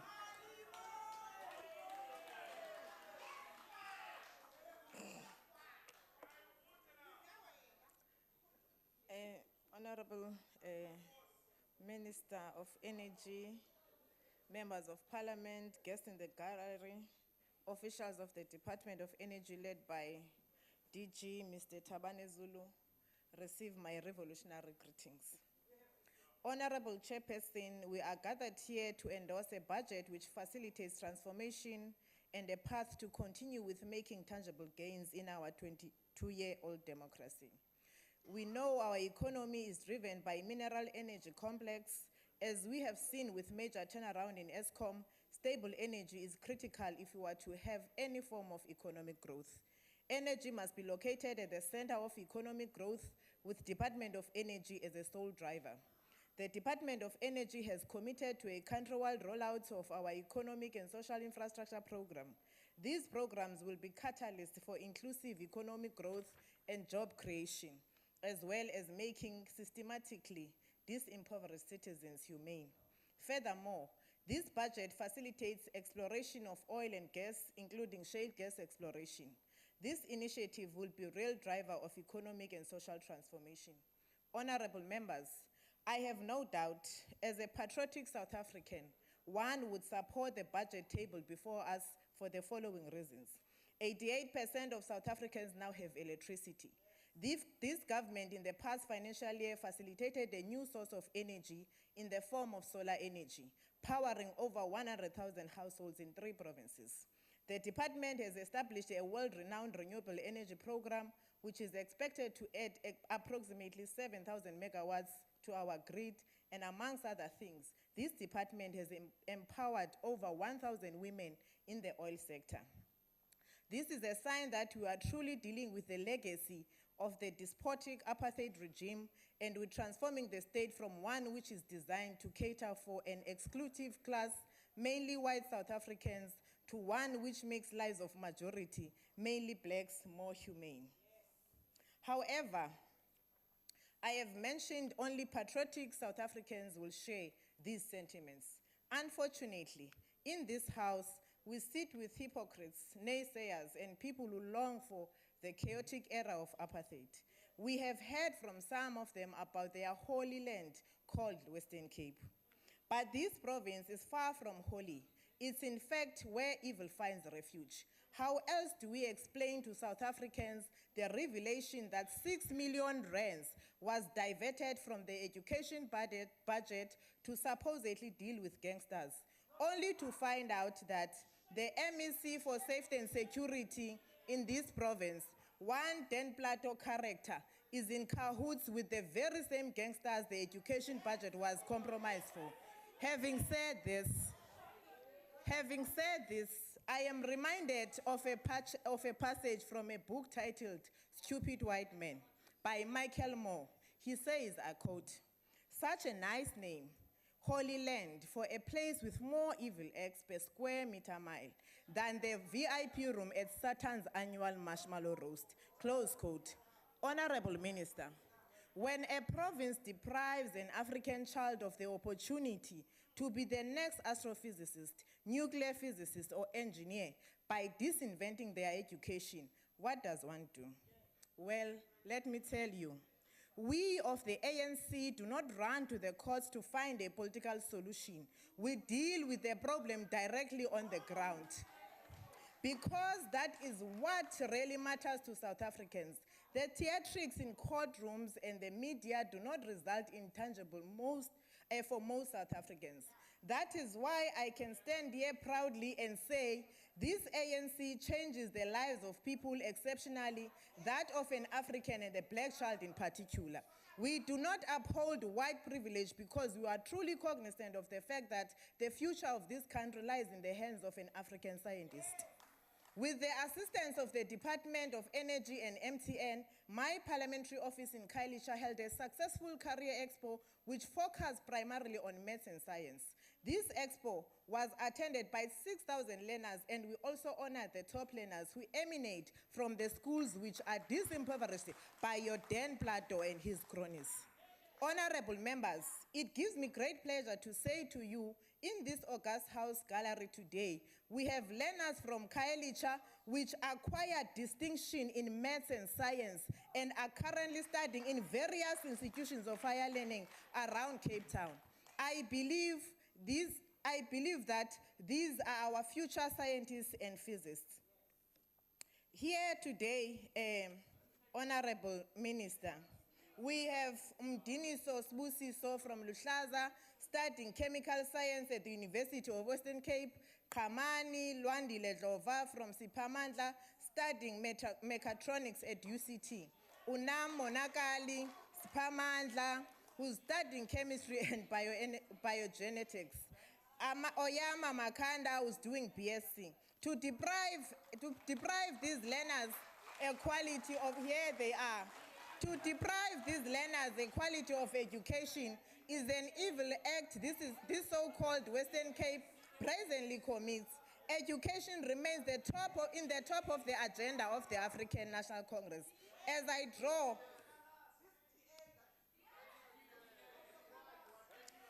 Chairperson, let me address honorable members one stupid assertion and nonsensical one from the opposition that there must be change in this country. Another passage from the book Stupid White Men by Michael Moore will fit and respond to you. He says, I quote, "If you are white and you really want to help change things, why not start with yourself? Spend time with your fellow whitey like Sparrow and Matthew. Talk about what you can do to make the world a little better for whites and black South Africans alike.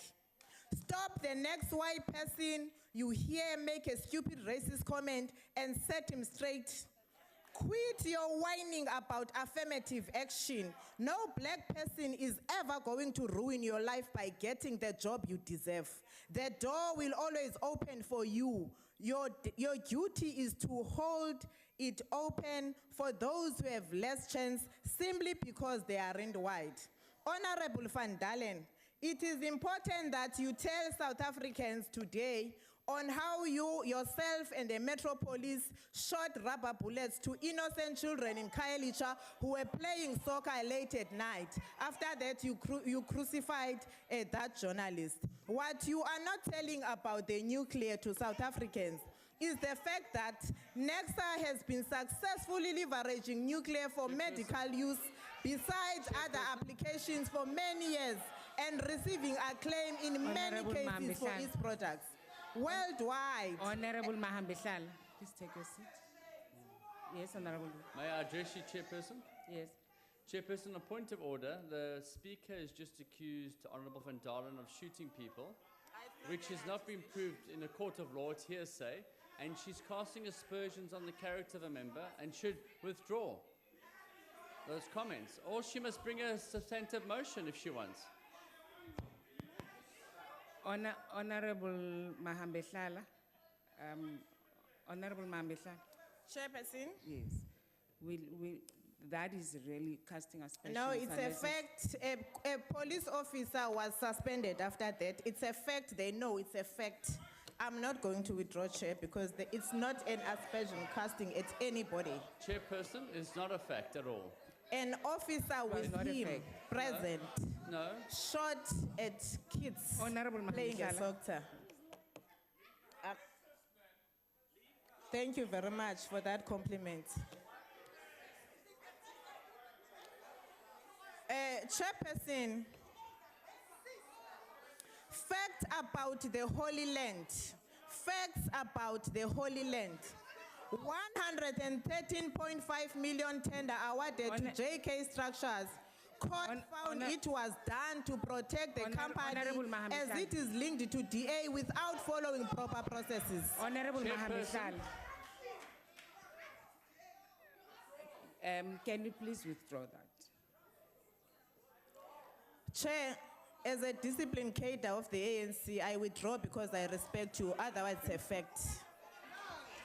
Chairperson, it must be unconditional withdrawal, not because she wants to and she still believes in the facts.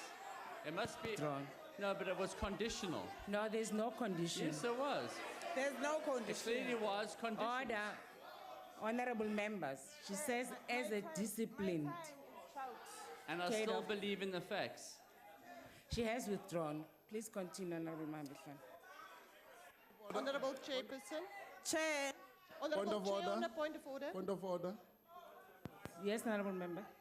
Chairperson, how can a person say, I still believe in the fact at the end of the withdrawal and then it's not conditional? Then every time we withdraw, we will still say, but it's the truth. The president still, and it's the truth. I withdraw. Okay. Let's give Honorable Mahambehlala. What did you say? Chair, as a disciplined cadre of the African National Congress, I withdraw. That's what I said. Is that what you wanted to hear? You got it right now. Thank you. Chair, the Holy Land, Chair, I was still there. Cape Town municipality overshot the fixed tender prices of the new soccer stadium as well as the bus route to Blaubeck by 5 billion rands, and they were found guilty by Competition Commission after this had happened. 5 billion rands, and they come here wanting to be holy people when our people are suffering. You are here to advance the interests of the imperialists as mandated by the Stellenbosch mafias, Rupert as one of them amongst many. So you don't come here and pretend to be holy when you are not holy. NFP, PAC, and the rest of those who spoke here, I invite you to our committee so that you don't come here and talk gossip and rhetoric next time, because all what you said is rhetoric and gossip, and we are not going to entertain your rhetoric and baseless yada yada, because we don't have time for it. Chairperson, as I conclude, we of the African National Congress support this budget because it's our sole mandate to better the lives of our people and South Africans at large. Without supporting these budgets, I don't know what is it that you are sitting here promising South Africans to deliver. With what? How? And when? Because you are just sitting here supporting the budget of tourism because that's where you are looting the most. You are supporting the budgets of that's budgets, that's where you are actually amassing all the wealth of this country since prior 1994. As you were looting, you are still looting. Thank you very much. Thank you.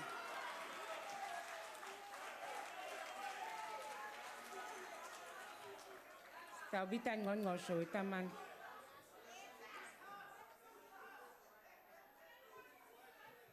Honorable House Chairperson, the DG, the Director General of the International Atomic Energy Agency, Director General Amana, is visiting Cape Town at the moment for the International Radiation Protection Congress, which is being held in Africa for the first time, attended by 900 nuclear specialists. He has visited various nuclear facilities in South Africa and will deliver a keynote address in Northwest University. He has expressed both praise and support for South Africa's leadership on nuclear matters in Africa. In this regard, South Africa has agreed that it will be the Center for Development for Cancer Control, or isotopes, in the continent. House Chairperson, the role of South Africa will be a hub for the training of nuclear scientists in Africa and the rest of the world. We will have the placement of people from the rest of the world in South Africa, despite the opposition's calls for corruption. Why? Black people are corrupt. Black people are so-called rapists. Black people are monkeys, and therefore this is corruption. Now, Algeria, sanity prevails in Algeria. Algeria will have 2,400 megawatts of nuclear energy by 2030, which is 2 reactors by 2030. Egypt will have 4,800 megawatts by 2030, 4 reactors in Algeria and 4 in Egypt. Ghana will have 1,000 megawatts by 2025, which is 1 reactor.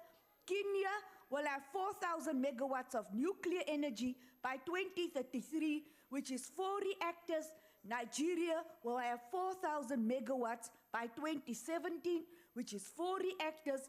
Morocco plans to have 1 reactor by 2030. My young people, honorable members, by 2030, 18,000 megawatts of nuclear energy would have been built in Africa. South Africa will no longer be the leading country on nuclear because of the opposition. Now, we are the leader on radioisotopes, which is for cancer research. Even this information will be handed to the rest of the world, and South Africa will no longer be the leader on radioisotopes.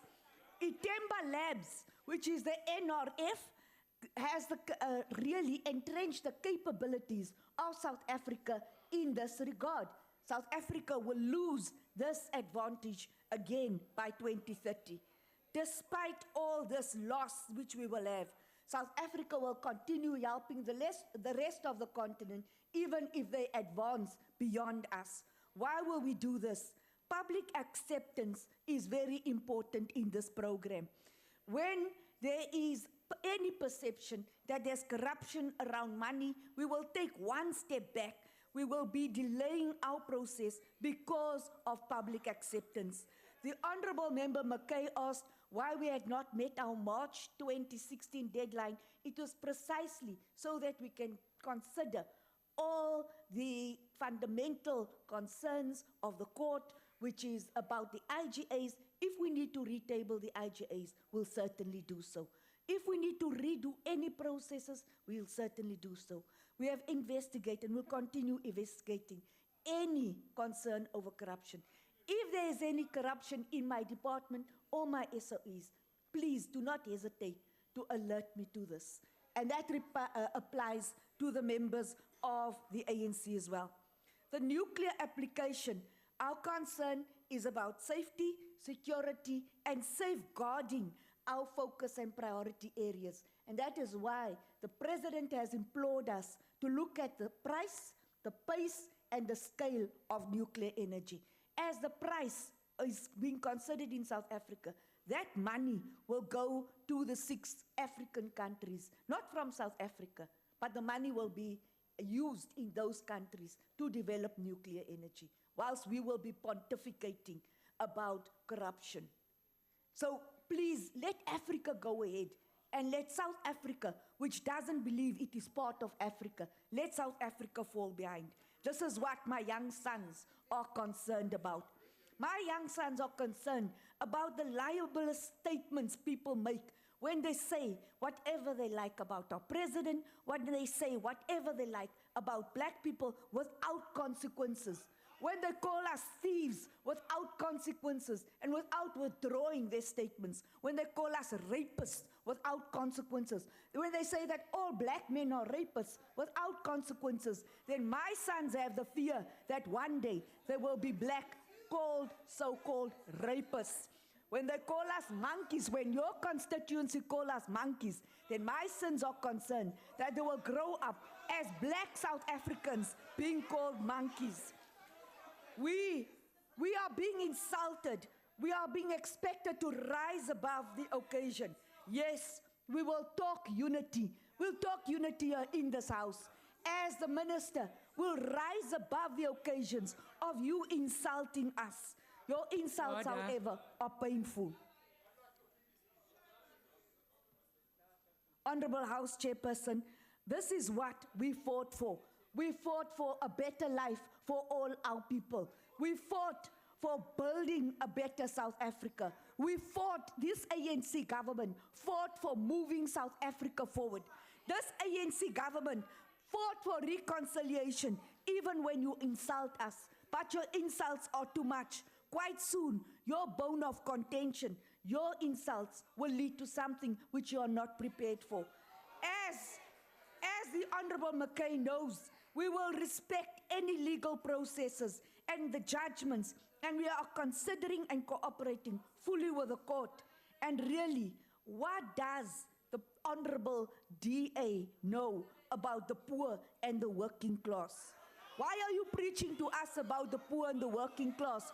When did you suddenly become and have a class consciousness?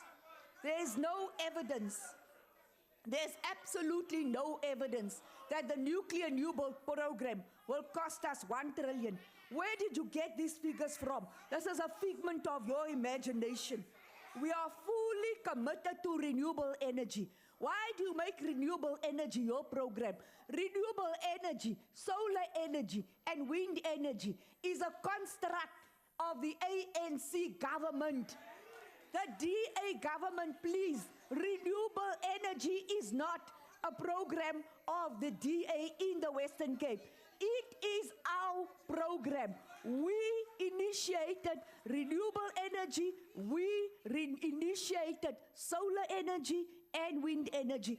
We initiated the IPPs. We developed relationships with the private sector. We developed that relationship. We developed the IPP office because black people developed an independent power producer program developed by black people. You have a problem, yes. Now commend us.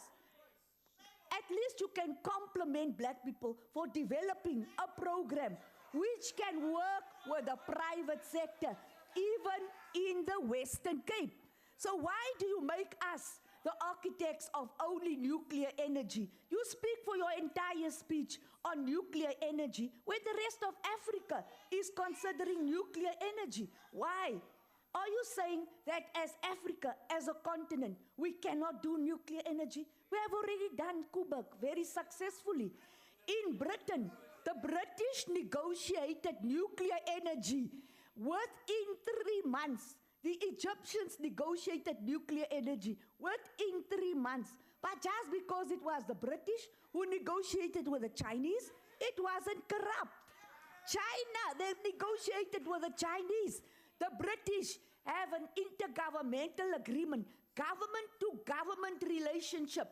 So, because when we want a government-to-government agreement, it is corrupt. So, we are, what is an independent, what is a request for proposals? A request for proposal is the same as the IPPs. It's exactly the same. The IPP office will manage the nuclear program.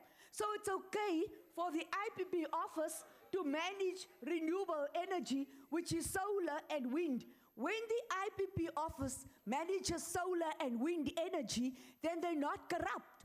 But suddenly, when the IPP office manages nuclear energy, they're corrupt and there's no transparency. Really? Now, are there two different IPP offices? Is there an IPP office for renewable energy, and is there an IPP office for nuclear energy? That is extremely interesting. The gas program will be run by the IPP office. Now, does this make the gas program corrupt? Nobody has alluded to any form of corruption in the gas program. Project Irene had to be absolutely abandoned because, exactly as you said, there was no due diligence done.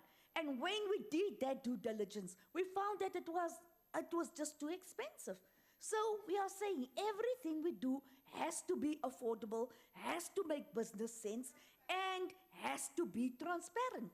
And this is why we have not issued the request for proposal, Honorable McKay, because once the entire documents, that's about volumes of documents, as the Honorable Member said, 5 different processes before you get to the end result.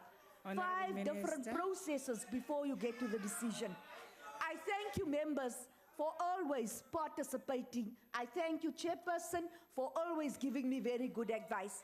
Ke ya leboga to all members, particularly the ministers, deputy ministers, Nkos Kakulu, honorable members, McKay and Van Dalen. I always appreciate your vibrant contributions, and I do listen to you. Thank you.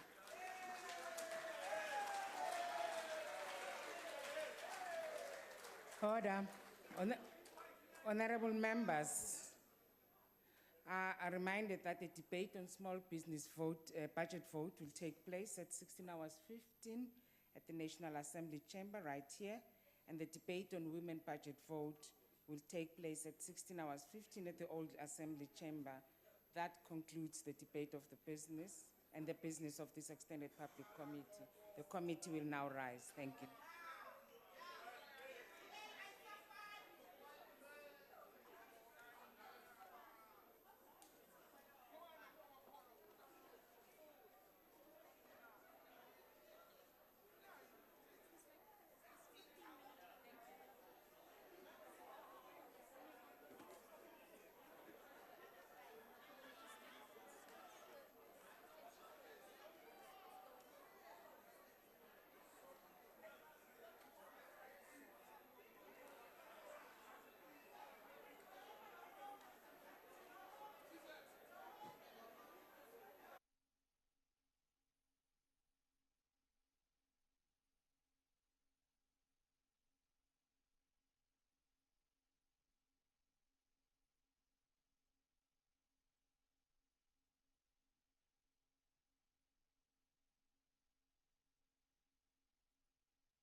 then there's a hard copy as well. That must be there. Hard copy as well. Ne? Yeah.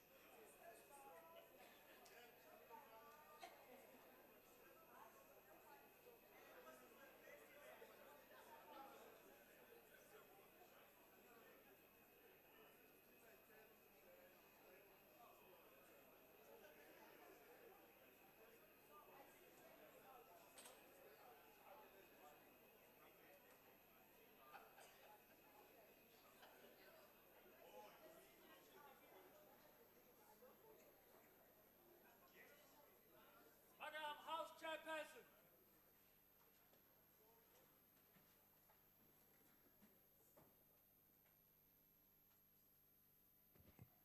We'll now have a moment of silent prayer and meditation.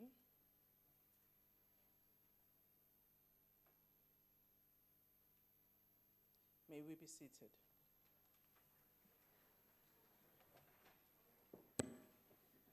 Ngizothanda ukwamukela amalunga e-Department yaka Small Business Development.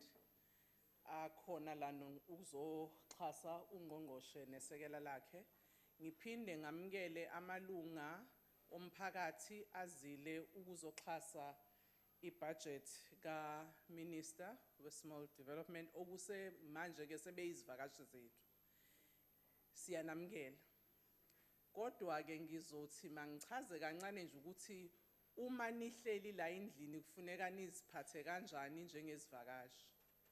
Uma sixoxa laphansi kukhona okukuhlaba umxhwele mhlambe ujabula ungazishayi izandla uthule nje umomotheke. Uma kukhona okungakuphathi kahle ungamane uswace nje kodwa ungamemezi.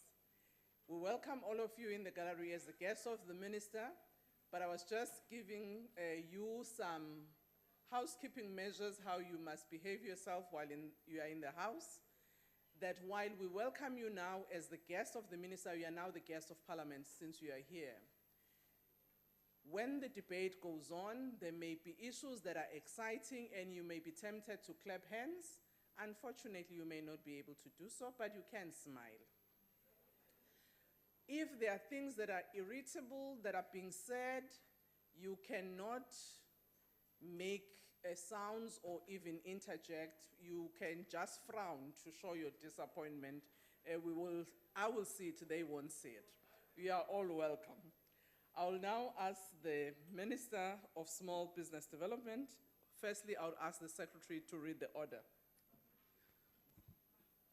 Debate on vote number 31, Small Business Development Appropriation Bill. I'll now ask the Honorable Minister of Small Business Development to present her budget.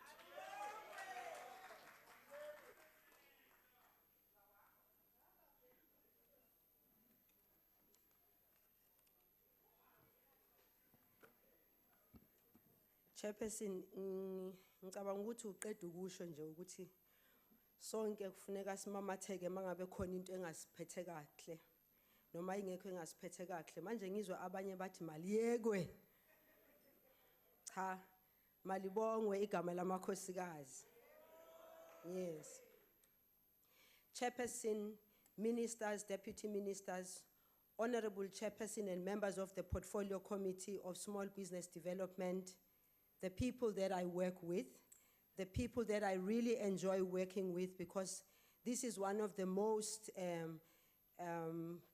committees which I enjoy attending, because most of the members, or if not all the members of this committee, are always constructive in their criticism of what is good and what they think is not good that we are doing. Director General of my department, Professor Edith Fries, CIFA and CEDA board members and CEOs, organized business formations who have walked a long distance with, our special guests, compatriots, ladies and gentlemen. I stand here before you inspired by the people of South Africa who in 1955 at the Congress of the People declared that, and I quote, "South Africa belongs to all who live in it, black and white."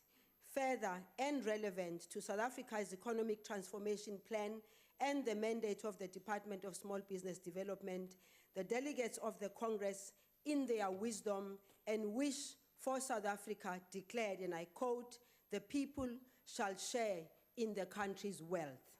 Fast forward, 61 years later, we are 22 years in freedom and democracy. We have a constitution we should be proud of, and political power we should be exercising without fear or favor. We are guided by the provisions of the Constitution and the Bill of Rights and the dynamics that define our vibrant multi-party democracy, as we can see in this House. The clarion call, I quote, "The people shall share in the country's wealth," should today resonate not only with a wealthy minority, taking into account our high level of inequality, but also the millions trapped in poverty, unemployment, and inequality. The black population, I may venture to say, is still generations behind the wealthy white owners of the economy of South Africa. Their legal participation in the economy is a mere 22 years.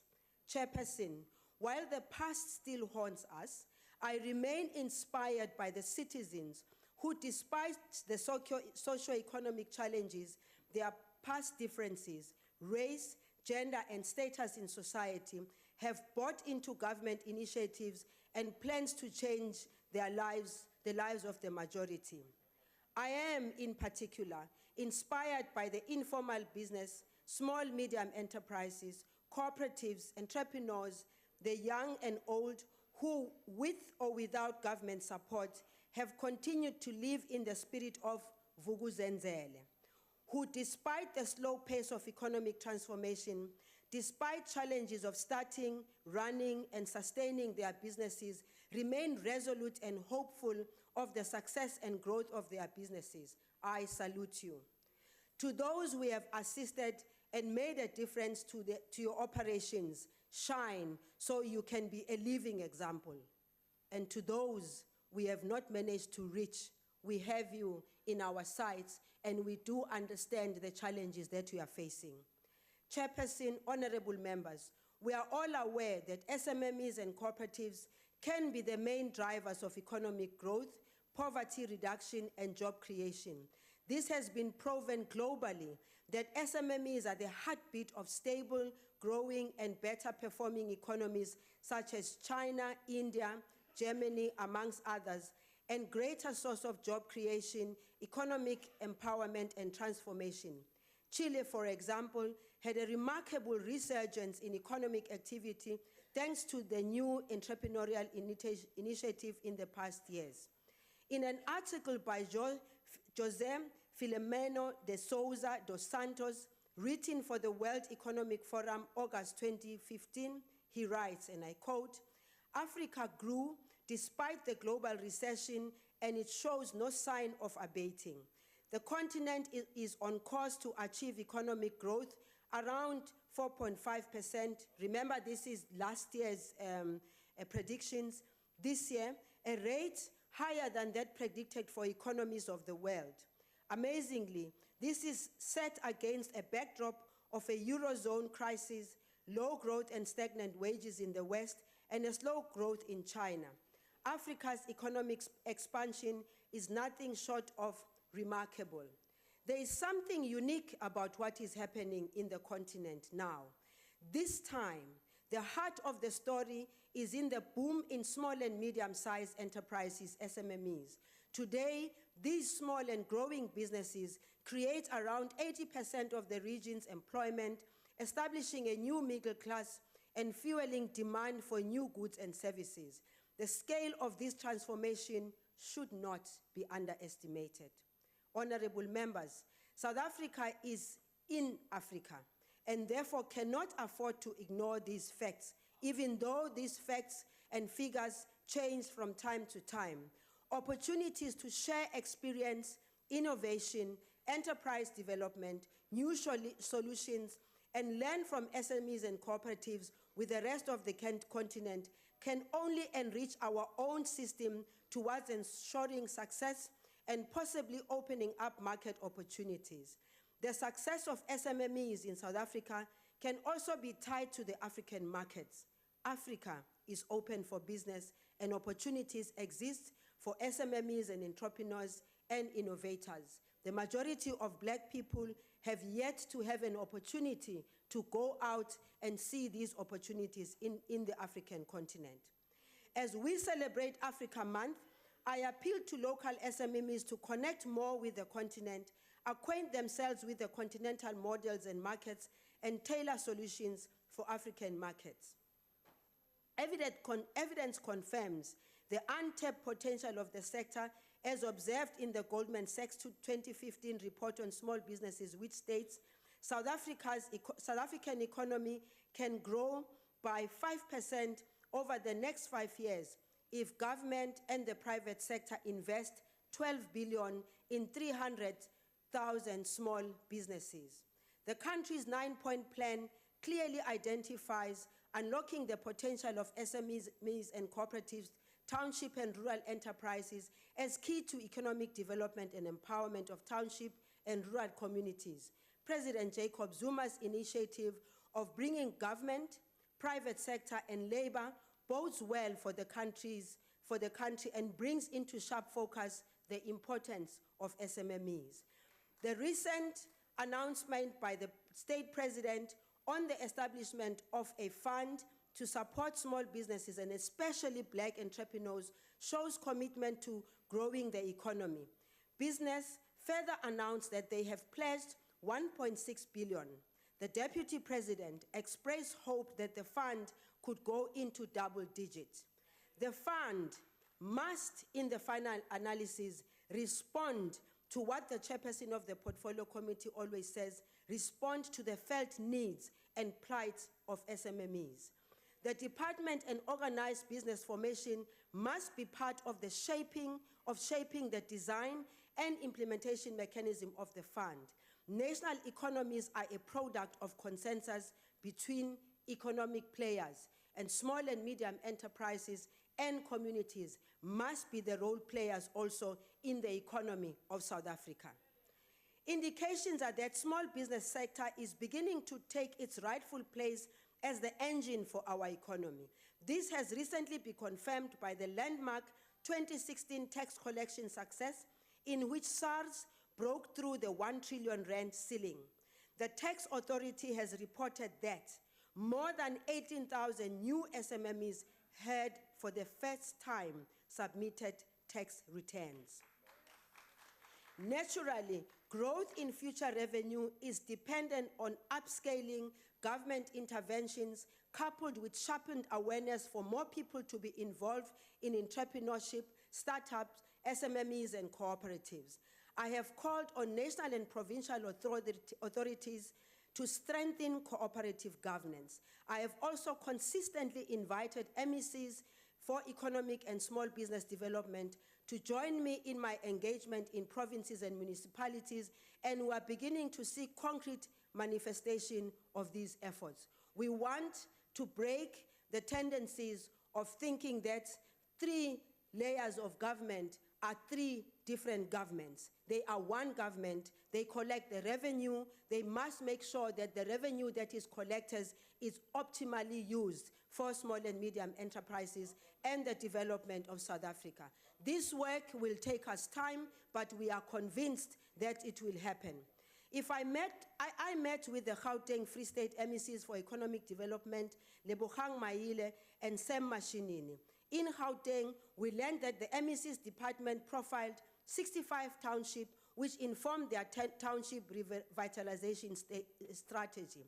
In the Free State, I learned that they aligned their strategy to the 9-point plan announced by the president in 2015.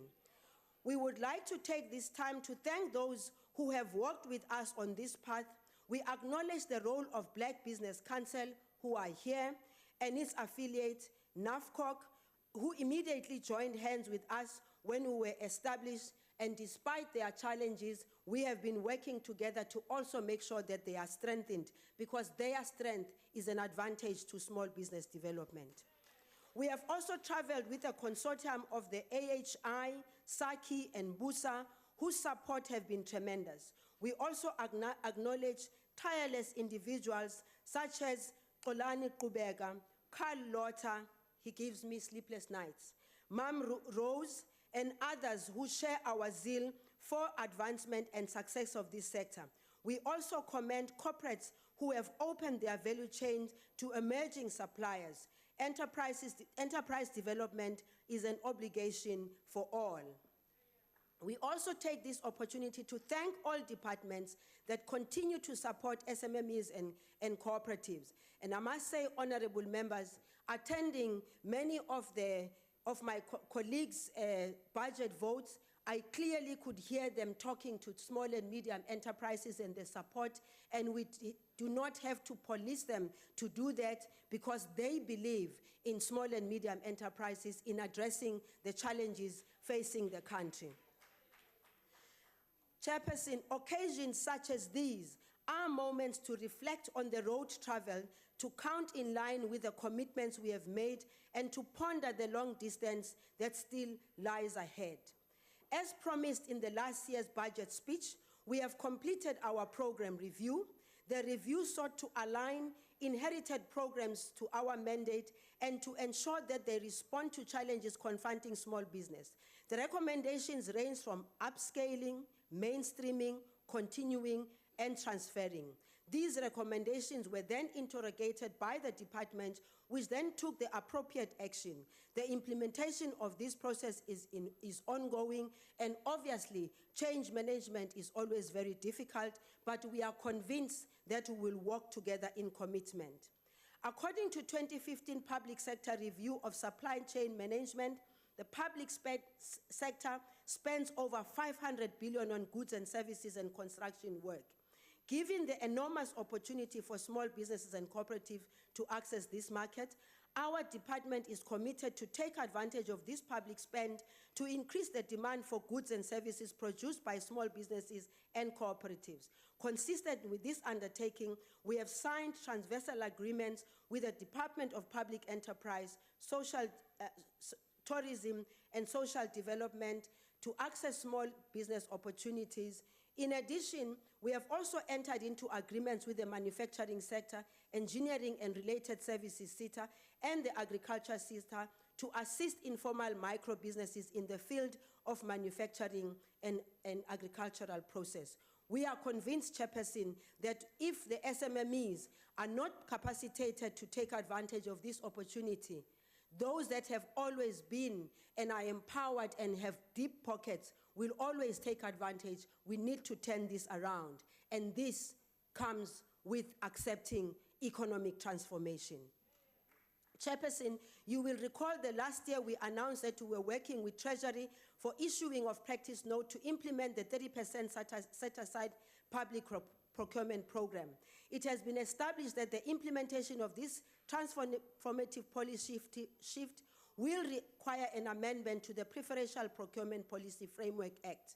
Since this legislation review will take long to complete, National Treasury announced in December 2015 their intent to amend the PFA regulations of 2011 to open more opportunity. We urge National Treasury to honor this and speed it up, because small and medium enterprises are breathing on our necks. We also make a commitment to increase the value and quality of funding for small businesses. CFA has since inception increased its total approval to 3.6 billion and disbursed into the economy over 3.2 billion over 200,000 small businesses. For the financial year 2015-16 alone, CFA approved 1.1 billion of loan facility and disbursed 1.8 billion to 45,263 SMMEs and cooperatives through its various loan distribution channels. I am aware, Chairperson, in my experience of the past 2 years, many of the small businesses have been complaining about even this that we are doing, and that sometimes they are caught between a rock and a hard place. We will work very hard to change what is very difficult. I am also aware, Chairperson, that the return, the value for the return of the money that is spent on government sometimes does not really get to the effect it's supposed to.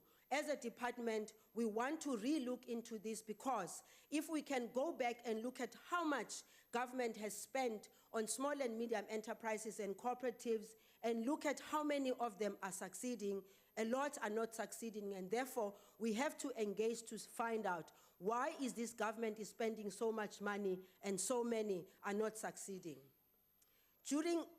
61 youth-owned enterprises have been funded to the tune of 17.9 million through the cooperative incentive scheme, while 35.9 million have gone to 117 women enterprises.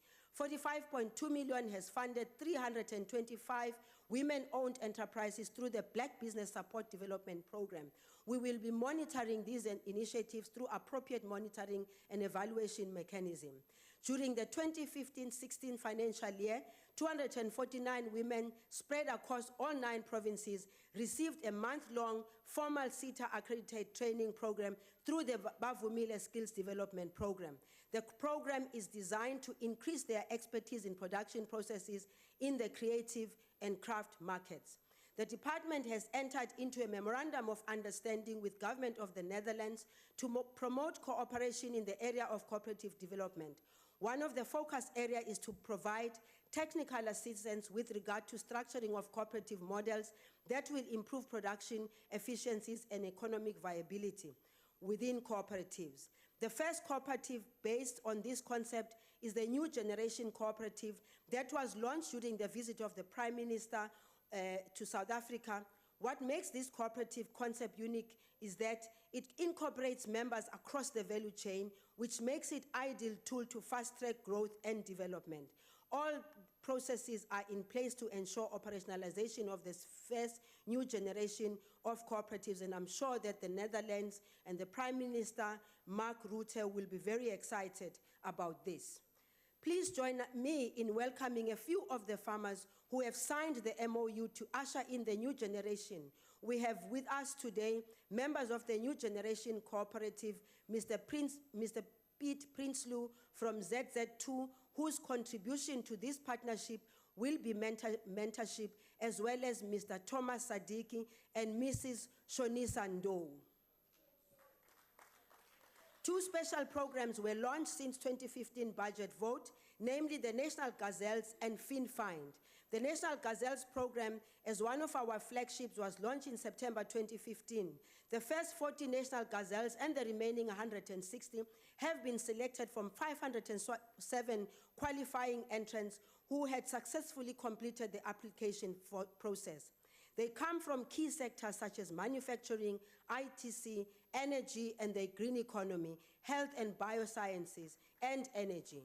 The importance of the Gazelles program is that it is post-startup. South Africa has for the past few years concentrated on startups, but it must be clear that a strategy, whether for small business and cooperatives, must provide support at every phase of the SMME pipeline. Post-startup support is crucial because it talks to sustainability.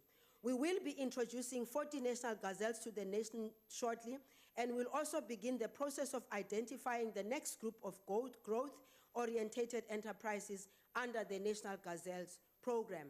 Please help me to congratulate 40 Gazelles who have been selected to pilot the exciting National Gazelles program. Some of them are among us today. We wish them well and trust that they will seize the opportunity and stay the 3-year journey of intensive business support and invite the private sector to take an interest in and in support of these young people. FinFind is an online portal that have proved to be much needed resource for entrepreneurs seeking access to finance. This can be seen in 11,665 users who accessed the portal during the first 5 months from launch 31st March. The data from the utilization gives us a sense of emerging trends in respect to prevalent sectors, reasons for requesting finance, and to top lenders. We are also conscious of the fact that many of the people who are able to access this FinFind are those that have got access to technology. The challenge is, how do we reach those that are in the rural areas, those that are in the township and do not have this access?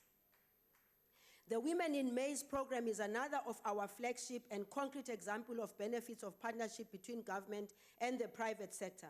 Working together with South African Breweries, Miller, and Agricultural Research Council, ARC, the project seeks to empower 5,000 women in maize farming cooperatives in the next 5 years. The initiative will increase the inclusion of Black-owned cooperatives in SAB supply chain, develop skills of women farmers, improves food security, and stimulate local economies by increasing procurement from local suppliers.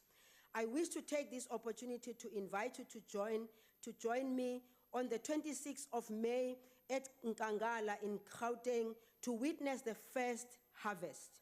We have a director from SAB Miller, Mr. Monwabi Sifandesco, and participating farmers, Ms. Lindiwe Masilela, Ms. Jabulile Mpela, Mrs. Elizabeth Pico, and Mrs. Ntombi Yende. One of the challenges we face, Chairperson, is that of red tape reduction.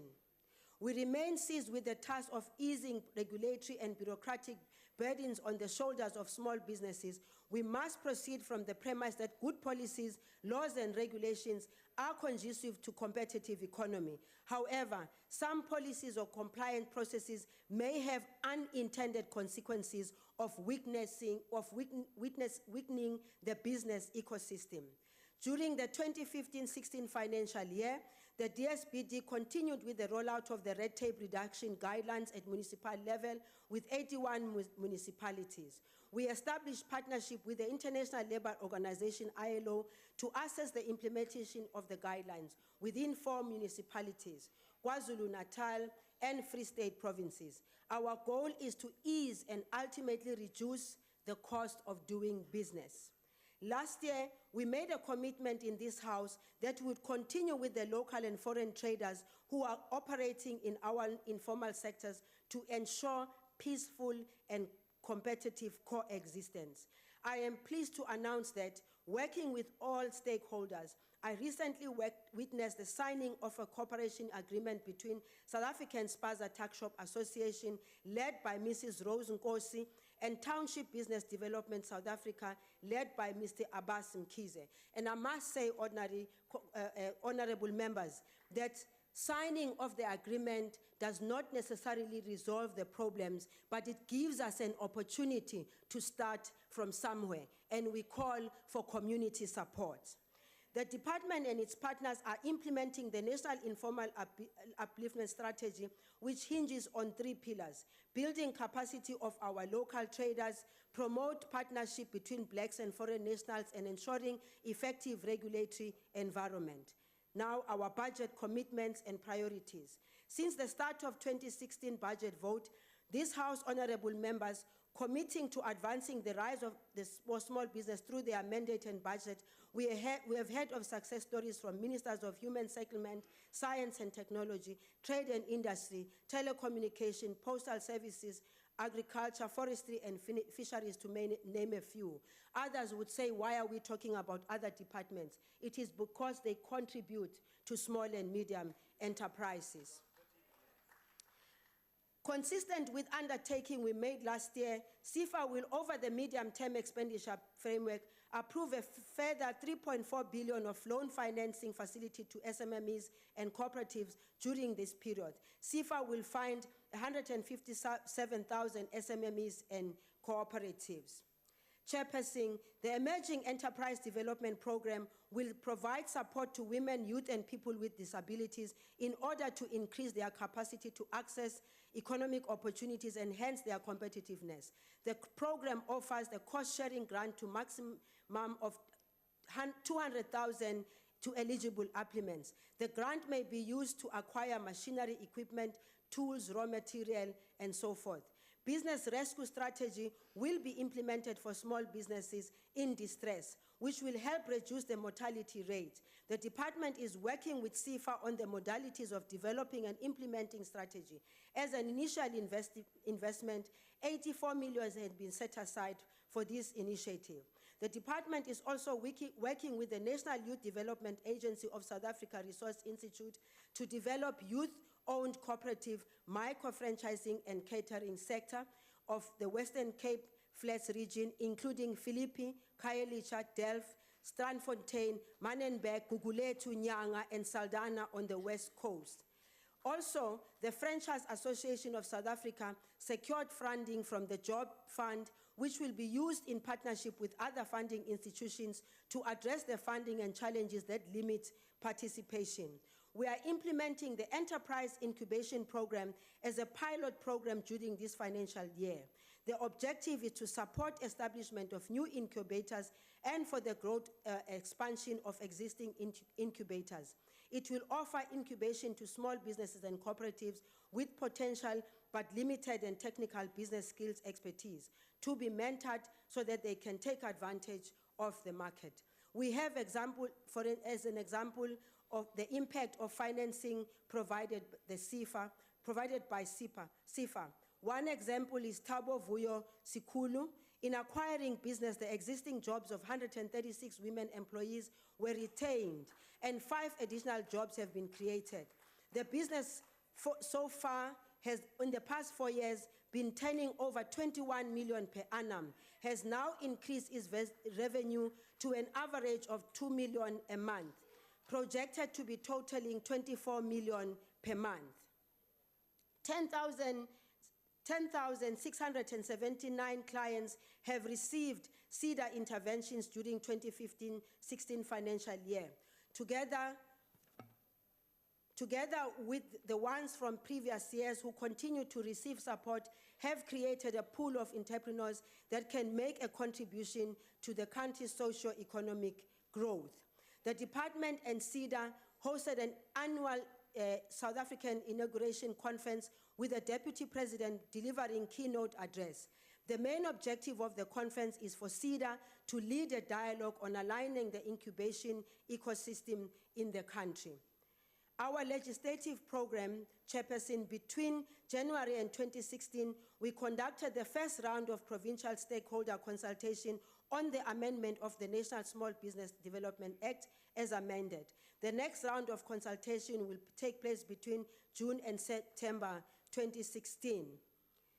Recognizing that the economy and operating environment has undergone significant changes, in some instances have become more complex, the envisaged outcome of the review is a conducive legislative and policy environment that supports the growth and development of small businesses. The regulation for the implementation of the Cooperatives Amendment Act have been finalized and should be proclaimed within the next 6 months. South Africa continues to be a player in the creation of knowledge entrepreneurship at a global stage. Having hosted 2 previous international conferences on entrepreneurship and small business, I am pleased to inform the House that March next year, we will host the Global Entrepreneurship Congress in Johannesburg. This year's International Cooperative Day will be hosted in Mpumalanga Province with the government from the 1st to the 2nd of July. I am also happy to announce that I will be interacting with small business organizations tomorrow at the University of the Western Cape. Chairperson, I must firstly acknowledge colleagues for their support and thank you for your advice and to me and the leadership you provided in this. I also would like to thank the Deputy Minister, Elizabeth Tabete. Thank you for your support and the experience that you have generously shared. I would also, Chairperson, would like to thank... Honourable Minister, if you can wind up, your time is up. Thank you. I would wish to thank everybody that has supported us as a department, but more importantly, I would like to thank my family, my husband, who is in the gallery, who I have to tiptoe around every time I have to leave and come back late, my brother, who is in Cape Town for the first time, and his wife, and thank everyone. Thank you, Honourable Minister. The time is up. Just to assist members of Parliament, the minister had 30 minutes. I can see some of you were worried about the time. So it was 30 minutes. We made sure it is. Can I now ask the chairperson of the committee, Honorable Ruth Payne.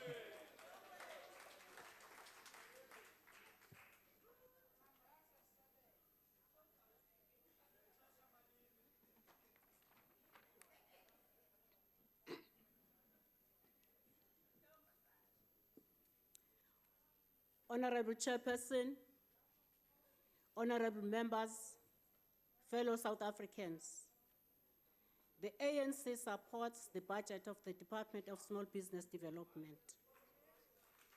The ANC believes that this budget, though not enough, would take the country a step further towards radical transformation of the economy that is currently in the hands of a few white monopoly capital, leaving the majority of South Africans surviving on government handouts and abject poverty. While appreciative of social grants and free services to the poor, we are mindful that they are not a permanent and sustainable solution to poverty.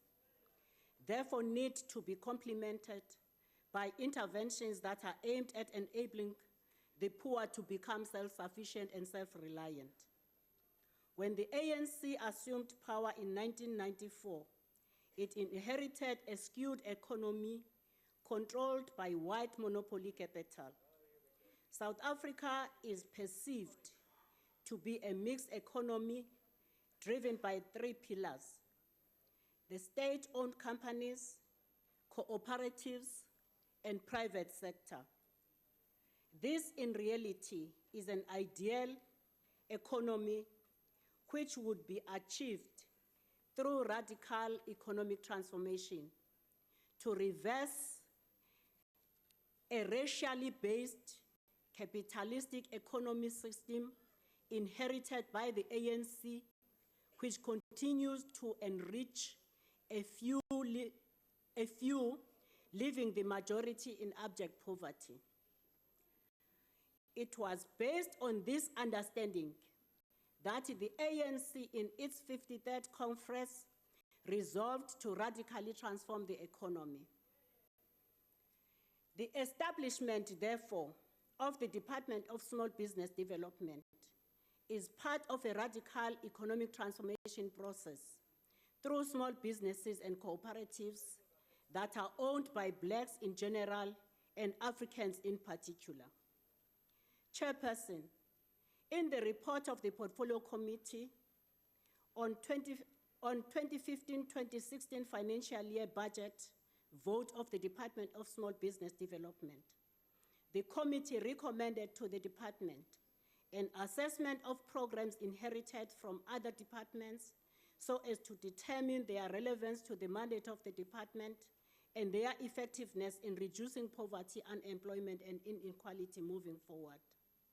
The department adhered to this and reported back to the Portfolio Committee.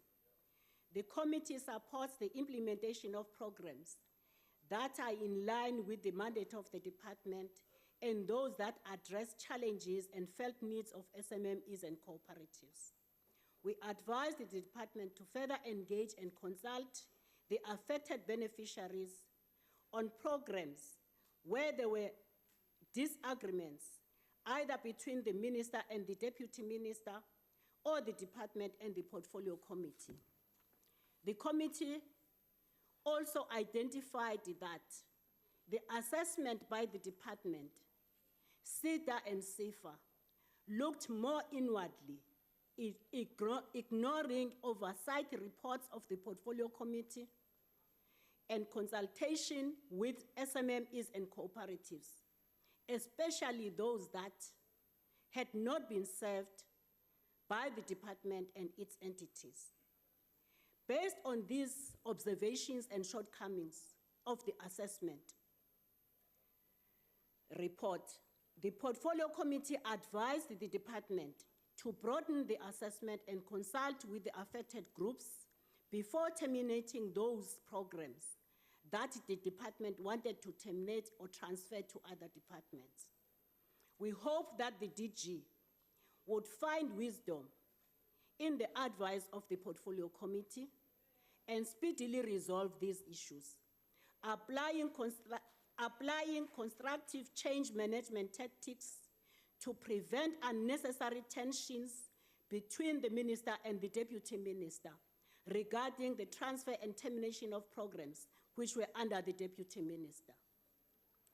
The strategic plan of the department for 2016 to 2021 medium-term expenditure framework and the annual performance plan for 2016-2017 financial year is a combination of reviewed programs inherited from DTI and EDD, as well as new programs which are informed by a broader mandate of the department.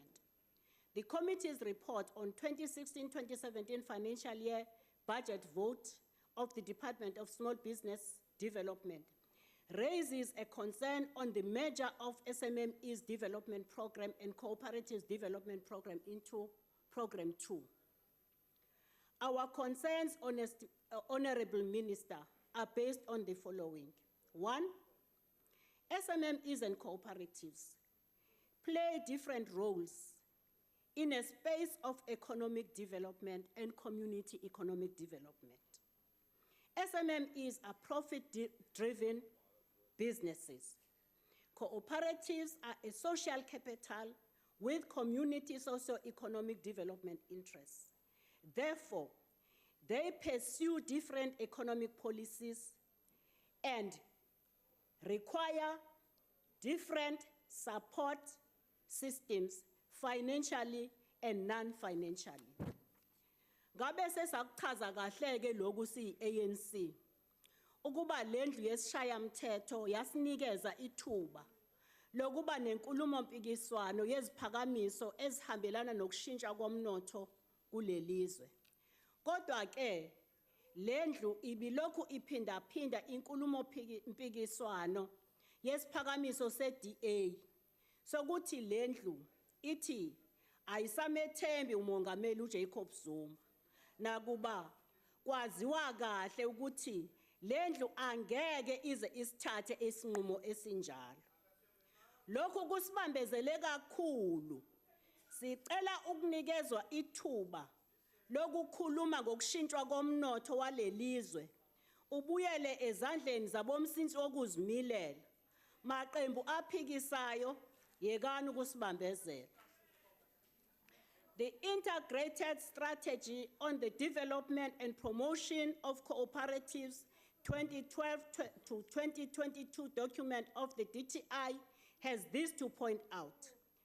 One, registered cooperatives as of the 31st of March 2009 were 43,062, KZN being the highest with 26% and Northern Cape the lowest with 2%. Secondly, sector spread indicated that agriculture was the highest with 5,680 registered cooperatives, which is 25%, and fishing being the lowest sector with only 46 registered cooperatives, which is 0.0%. The mortality and survival per province was as follows in 2009. KwaZulu-Natal, survival rate was 12%, failure rate 88%. Eastern Cape, survival rate was 7%, failure rate was 93%.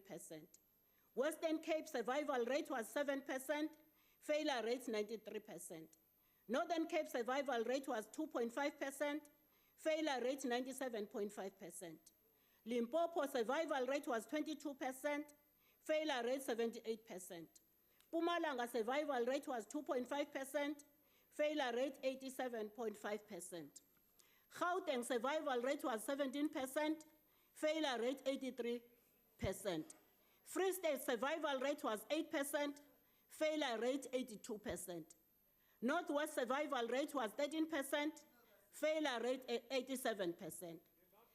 The said strategy also points out that There were more registered agricultural cooperatives before promulgation of Cooperative Act number 14 of 2005. By 2009, there were 18 cooperative sectors.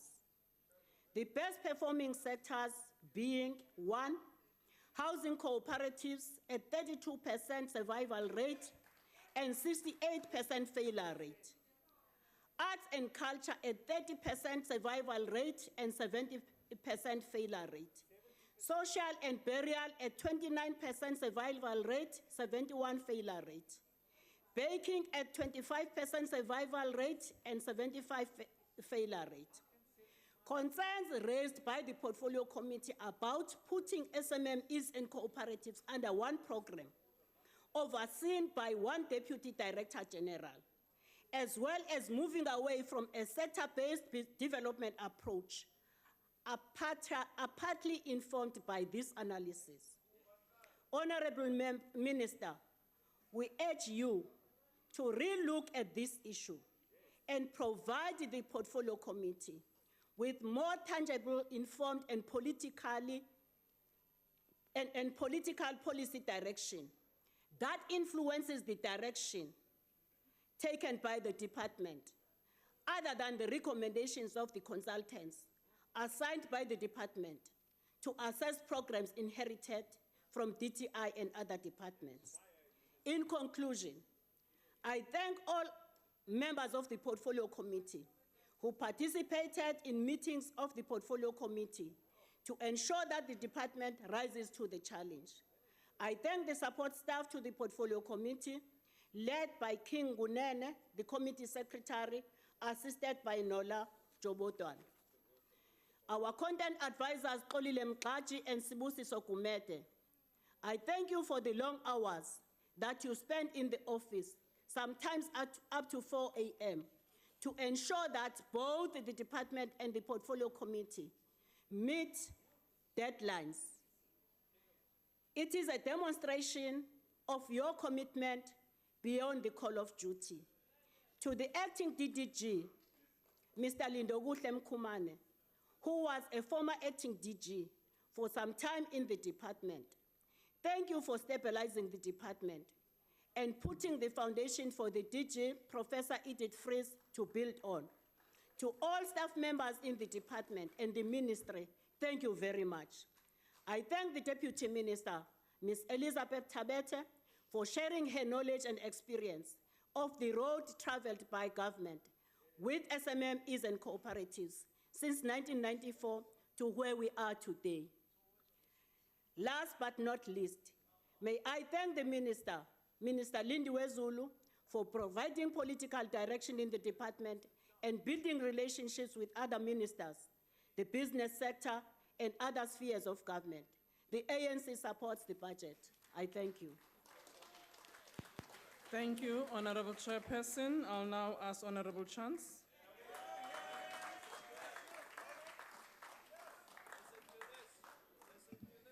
Chairperson, Minister, Deputy Minister, members of the Portfolio Committee, honourable members, visitors in the gallery, good afternoon. First, let me acknowledge and welcome my guest, Vuyisa Kapaga, and his group of young mentees from Nyanga East. Vuyisa, through his example as a successful entrepreneur and commitment to building the next generation of entrepreneurs, is showing the way to building a more prosperous South Africa. Malebongwe.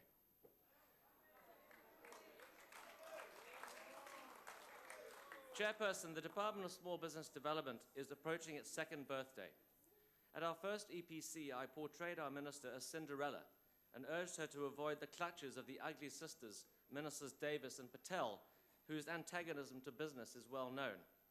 Rather, she should be outspoken as the first truly business-friendly minister in the cabinet. Then a year ago, Minister Zulu had seemed to fall prey to a deep sleep from which we and the DA were desperately trying to wake her up. Our sleeping beauty minister was asleep on the job while her department drifted along with no clear leadership, purpose, or strategy. This against the backdrop of the falling contribution of SMEs to the economy, as reported by Stats SA. A further year later, we are mystified why her department is still so ineffectual and has barely made an impact on the economy, with 8 and 500,000 people unemployed, and small businesses continuing to suffer from overregulation and unkept promises. Meanwhile, Minister Zulu allowed herself, seemingly with great enthusiasm, to be placed in the role of chief government defender and Zuma cheerleader rather than doing her job by leading the charge to unshackle small businesses from webs of regulations and red tape. Why is Minister Zulu defending the indefensible to Parliament, first in the al-Bashir debate and then in the President Zuma no-confidence debate? Does it instill confidence in the business community when our Minister of Small Business Development provides political cover for one president who's a fugitive from justice and another one who refuses to have his day in court? But delve a little deeper and some answers emerge. You see, Chairperson, the fairy tale land inhabited by our Minister and her cabinet colleagues is not some random wonderland. Whilst the Brothers Grimm have given us Cinderella and Sleeping Beauty, events of the past few months have revealed a more sinister co-script writing team, the Brothers Gupta, whose attempts to control the state knows no bounds. It would be a travesty if the Grimm Guptas are found to be deflecting state resources and depriving the Minister and her department of the means to do its job. Why is the National Gazelles program in the Minister's department struggling to get 100 million rand to support small business, while the DTI's Black Industrialist program has been promised 21 billion rand? The Grimm Guptas? Perhaps the answer is that small business is small pickings to the Guptas, while juicy contracts with state-owned enterprises through carefully chosen and pliable black industrialists are far more appealing. On Monday evening, President Zuma announced the formation of an entrepreneur fund, the outcome of one of 3 task teams established by business and government in February to boost growth and avoid a ratings downgrade. The DA has called for the formation of such a fund for the past 3 years. We are happy government and business are finally listening. Initial funding of up to 3 billion rand will be injected on a 50-50 basis and is targeting high-growth businesses like the Gazelles. The fund is being set up under the watchful eye of Finance Minister Gordon, and we hear will be private sector driven, thus bypassing Minister Zulu. This raises questions of relevance regarding the department's programs and how they will interact with the fund. An examination of their performance over the past year and projected impact in 2016-17 reveals just how insignificant the department's programs are to stimulating growth and creating jobs. This is because Minister Zulu's department driving motivation is poverty alleviation, not promoting enterprise, redistribution, not growth, want, not opportunity.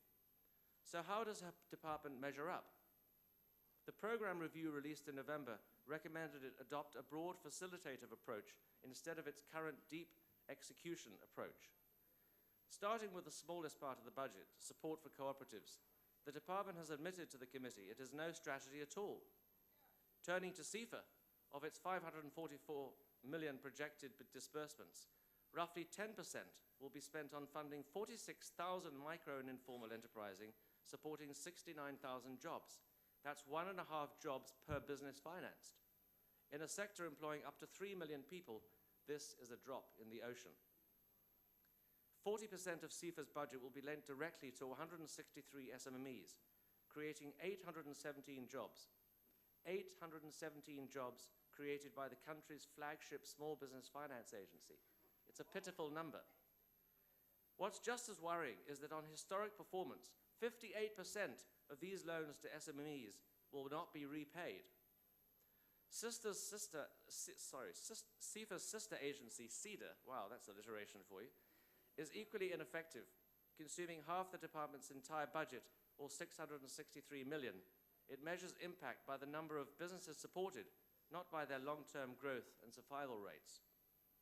This box-ticking approach fails to measure turnover, profit, jobs created, taxes paid, patents registered, exports achieved, in other words, things that are tangible and making a real contribution to the economy. What is depressing is that the DA and the Portfolio Committee have been saying this for 2 years, repeatedly, but nothing changes. Perhaps this is because CEDA has been headless for this entire period and still does not have a permanent CEO. A year ago, the DA advocated that CEDA and CIFA be merged to create a single point of entry for small business support at the national level. This was supported by the program review. Now, with the formation of the new Entrepreneur Fund, A better solution could be to disband them altogether and redirect the funds to the new entity. I am sure Minister Gordon is keen to avoid an additional burden on the fiscus, and any savings in wasteful government expenditure would be welcomed. Through a diligent mix of grant, loan, and equity finance, backed up by mentorship support, and widely distributed through approved retail channels, the new fund can have a catalytic impact. It can play a role in the informal and micro-enterprise sector by funding badly needed infrastructure. It can support promising startups, as well as high-growth potential businesses to stimulate the entire entrepreneur ecosystem. Just as important, it can help big companies integrate small business into their supply chains by supplying working capital. The DA has high hopes that big business will get fairly behind it. It must not simply be co-opted by government, but in return demand root and branch reform of the regulatory environment and labour market to reduce the cost of doing business. A radically transformed economy is more likely to emerge from this approach than an obsession with funding ineffective state agencies. These are open to abuse and capture by cronies like the grim Guptas, or else provide protected employment for useless cadres. A growing and inclusive economy will not come from throwing money at SMMEs and hope some will stick. It will come from targeted lending and equity investment, opening up market linkages to a new and innovative suppliers, so improving competitiveness in these sectors. It is time for Minister Zulu and her cabinet colleagues to enter the real world and leave their fairy tale world of the developmental state far behind. Order, I thank you. Member, your time is up. Honorable Mlawuti.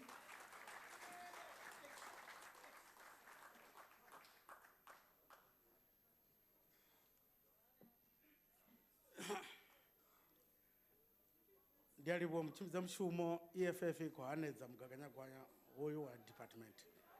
This department was established with the aim for radical transformation of the economy through effective development and increase the participation of SMMEs and cooperatives in the mainstream economy, something that was grossly neglected by the DTI for more than 20 years. The ANC government is not serious at all with the issue of radical economic transformation because only 1.325 billion for this department was allocated, while more than 10 billion was allocated to DTI. All what the DTI does with that money, last time it was to waste money into incentive scheme that continue to fund and develop the already mainstream big business normally owned by white monopoly capital. Most of the activity to assist SMMEs and cooperatives are still arrested in the DTI for the reason unknown by us. This department budgeted more funds on Program 1 for administration, 118 million, other than to the Program 2 for the SMMEs development and cooperative, which is only 26 million. Hezwi zvinosumbedza fhedzi zvori muhasho wofomiwa uchikuitira fhedzi uthusa na upfumisa miraḓo fhedzi ya ANC isi khou thusa vhoramabindu vhaṱuku khathihi na dzi business na dzi cooperatives. Afrika Tshipembe muvhuso wo vulela dzi product nnzhi dzo no bva vho China vho India dzine dza vha cheap, zwine zwa ita zwori vhoramabindu vhaṱuku na dzi cooperative vha songo ita profit. Chairperson, we do not produce anything imported in this country. All we do is to facilitate the transaction between buyers and the sellers of the product manufactured somewhere. Late payment by the department to SMMEs and cooperatives continue to increase the fatality rate of emerging entrepreneurs, which is contrary to the commitment made that all suppliers will be paid within 30 days after the service thereof. No assistance is given to the street hawkers and informal market by this department, only the harassment by the municipal police. Minister vangwalela brief ri khou amba nga mafhungo a Tshakhuma market wa Tshakhuma ne vhathu vha khou lingedza u tshila nga u rengisa mitshelo vhusiku na masiari hu sina dzi toilet hu sina na maḓi. In 22 years in democracy, SIDA and SIFA offices are only in cities, which is a big challenge to the poor people in rural areas and townships to access those offices. SIDA has no CEO for the past 3 years, and most of executive staff in this department are on acting capacity. Where is radical economic transformation? No report about the signing of transversal agreement between this department and other departments to speed the empowerment of SME and cooperative. There is no in-house capacity. There is no in-house capacity to manage funds for craft customized sector program. Instead, the funds are still managed by consulted middlemen like in the DTI. Chairperson, the EFF People's Municipality will demonstrate how to localize the economy by engaging small business and cooperative. The EFF will make sure that all malls which are mushroomed to the townships and villages have 40% of its margin profit to benefit the poor of that society. CIFA must be funded so that it can fund the cooperative and small businesses, because now most of the businesses are suffocating because of the poor finance in the country. Thank you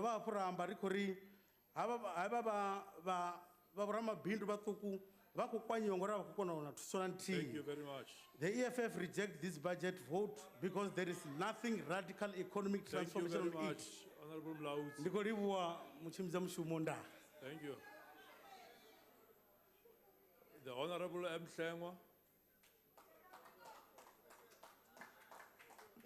Thank you very much, Honorable House Chairperson.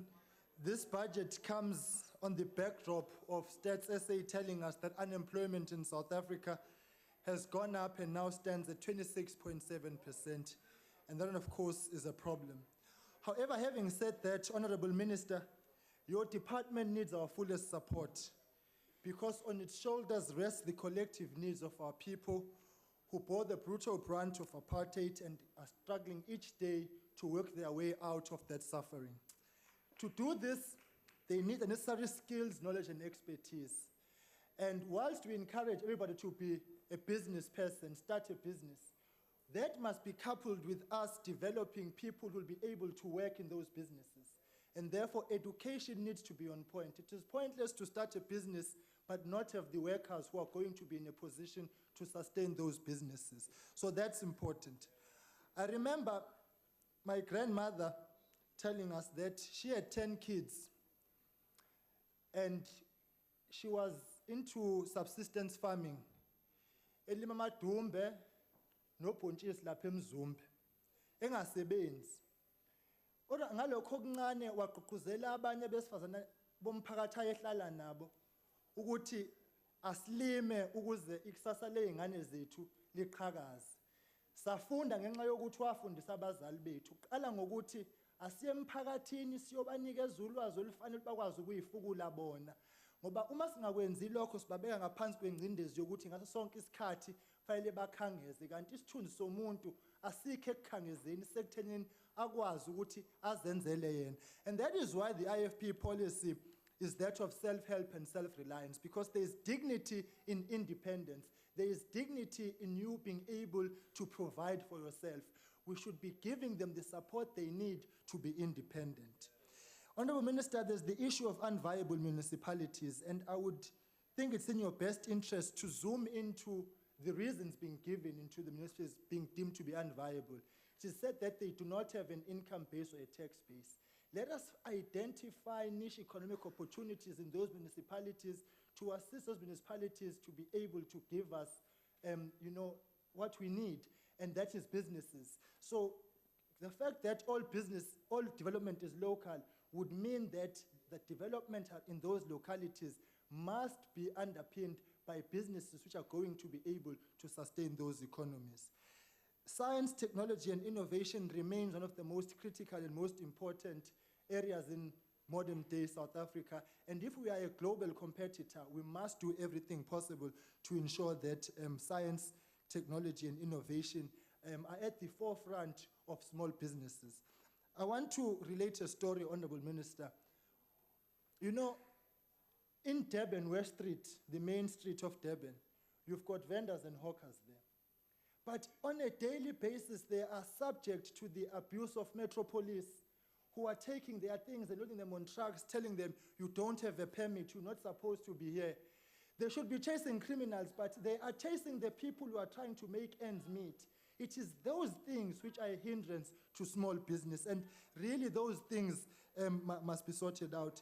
Honorable Chair, beneficiation in key strategic areas of the economy needs to be prioritized, because in mining, we must be able to say what business opportunities are available around there, because we must make maximum use of where South Africa is strong. And so I want to conclude by saying, when there's political instability, violence and protests which end up in us burning schools and so on, the first people to suffer are the ones who are in the industry of small business, the ones who are working in those schools.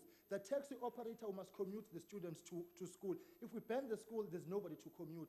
So we must be able to look at small business objectively and create a conducive and enabling environment for it to thrive and for it to function. It is only when we restore the dignity of people to fend for themselves through self-help and self-reliance will small business begin to make a difference. Thank you. I thank you. Thank you very much. The Honorable S.C. Mwabe. Ngiyabonga sihlalo ngibingelela ungqongqoshe nesekela lakhe. Abahlonishwa bonke abakhona endlini nezihambeli zethu ku gallery. Honorable Minister, the NFP supports the budget of your department. The establishment of the Department of Small Business Development was welcomed by the NFP, and we remain convinced that the department has a very important role to play in creating an environment within which small businesses can be established and flourish. Considering the magnitude of the task awaiting the department, the NFP believes that the allocation of 1.325 billion is inadequate, despite the fact that it represents an increase of 17.5% compared to the previous financial year. We are encouraged by the efforts of the department to rationalize its programs and note with approval the allocation ratio of the budget across the 3 programs. Perhaps more funds can in future be allocated for Program 2, which deals with SME and cooperative policy research. Honorable Minister, the department is in its infancy stage, and the NFP believes that in-depth research will generate valuable information and insights, which will assist in developing and formulating policy and other related small business development enhancing programs. The NFP is also in agreement with the observations and recommendations of the Portfolio Committee contained in the report tabled here today. We are aware that there will be teething problems in any newly established department, and believe that the observations and recommendations of the Portfolio Committee will, if implemented, contribute to the increased efficiency of the department. In particular, Minister, we agree with the recommendations of the Portfolio Committee that cooperatives should be looked at in a holistic manner. The NFP believes that cooperatives could be the backbone of rural job creation if these enterprises are given dedicated and tailor-made assistance, advice, and support. We are also of the opinion that women could be meaningfully empowered through successful cooperatives, and through this vehicle of enterprise, enter and compete in the mainstream formal economy. Finally, Honorable Minister, while the NFP supports the strategic plan, aims and goals of the department, we believe that our small businesses remain economically vulnerable, despite the sterling efforts made by the government to create an environment which is conducive for their development.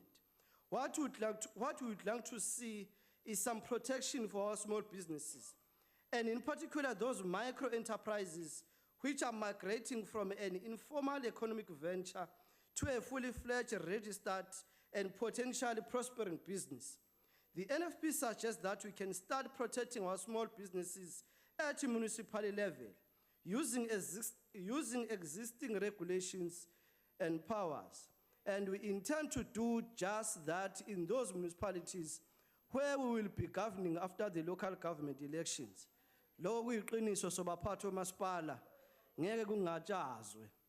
In addition, the NFP will also explore the possibility of legislative measures to entrench such protection measures and present a relevant proposal to this August House for the debate in due course.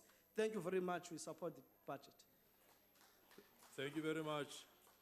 The Honorable Nkapa.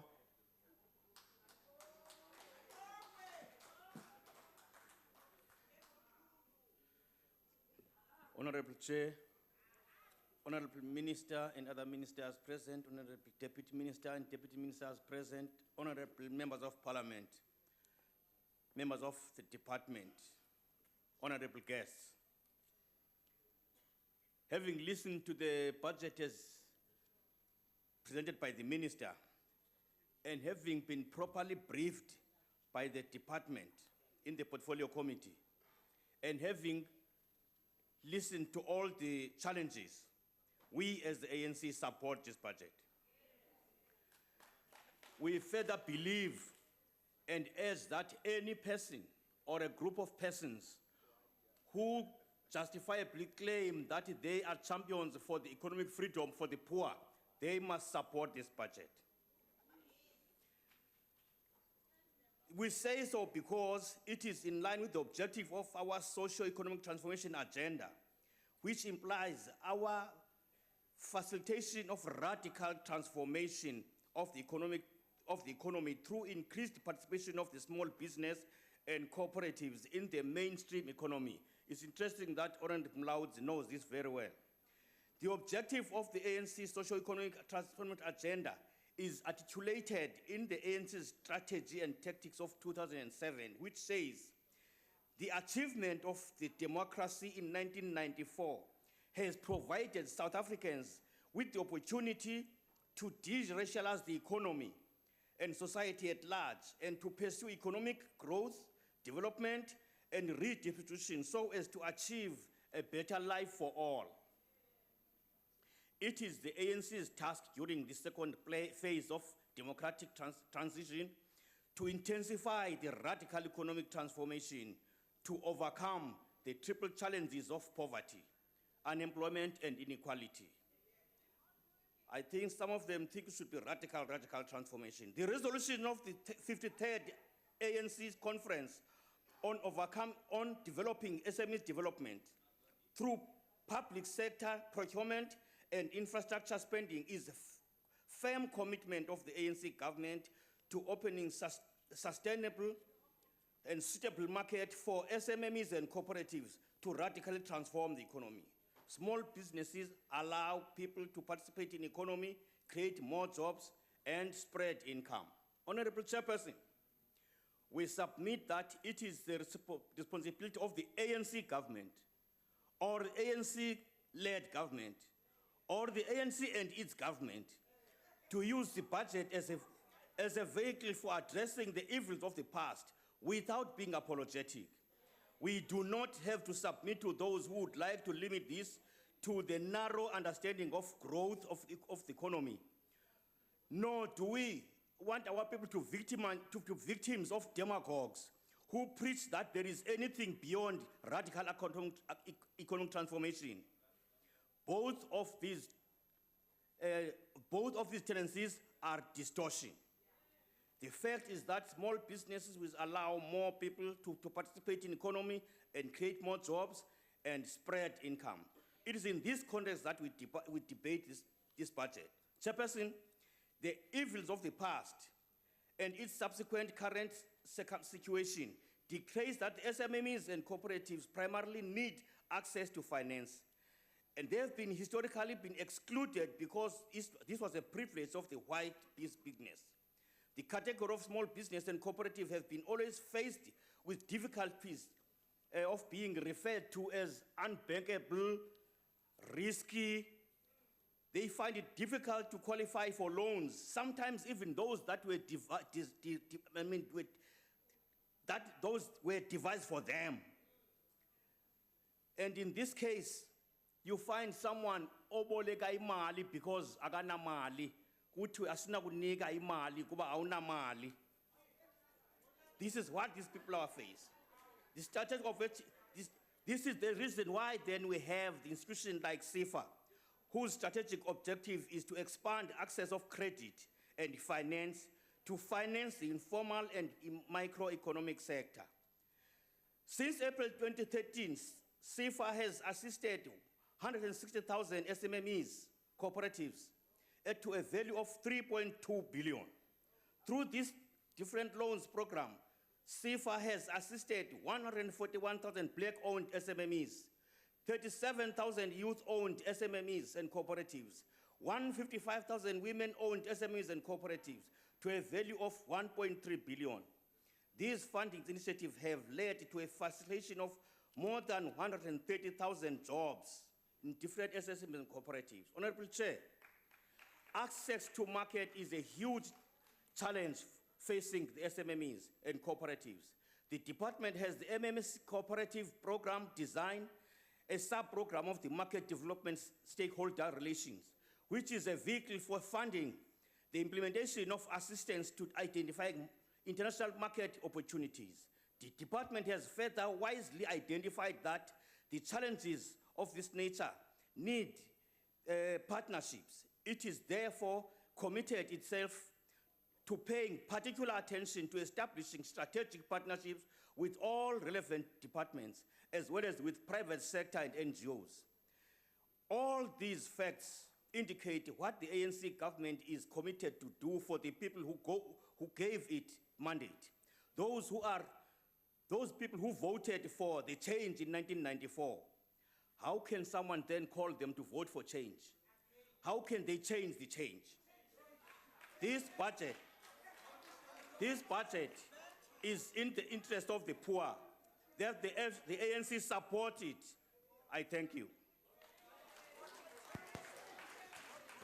Thank you very much. The Honorable Analyst Kwankwa. Thank you very much. I was deployed to say Akbare Forstetter. And I will not say that the UDM is going to win municipalities, because when Honorable Mwabe said that in his debate, the chairperson here got a shock of his life. He pressed the mic, he almost told him that the time was out, even though he was still busy talking. Small businesses are vital to the success of job creation and socio-economic development. Therefore, creating an environment conducive to small business development may produce more jobs than trying to lure one or two large companies.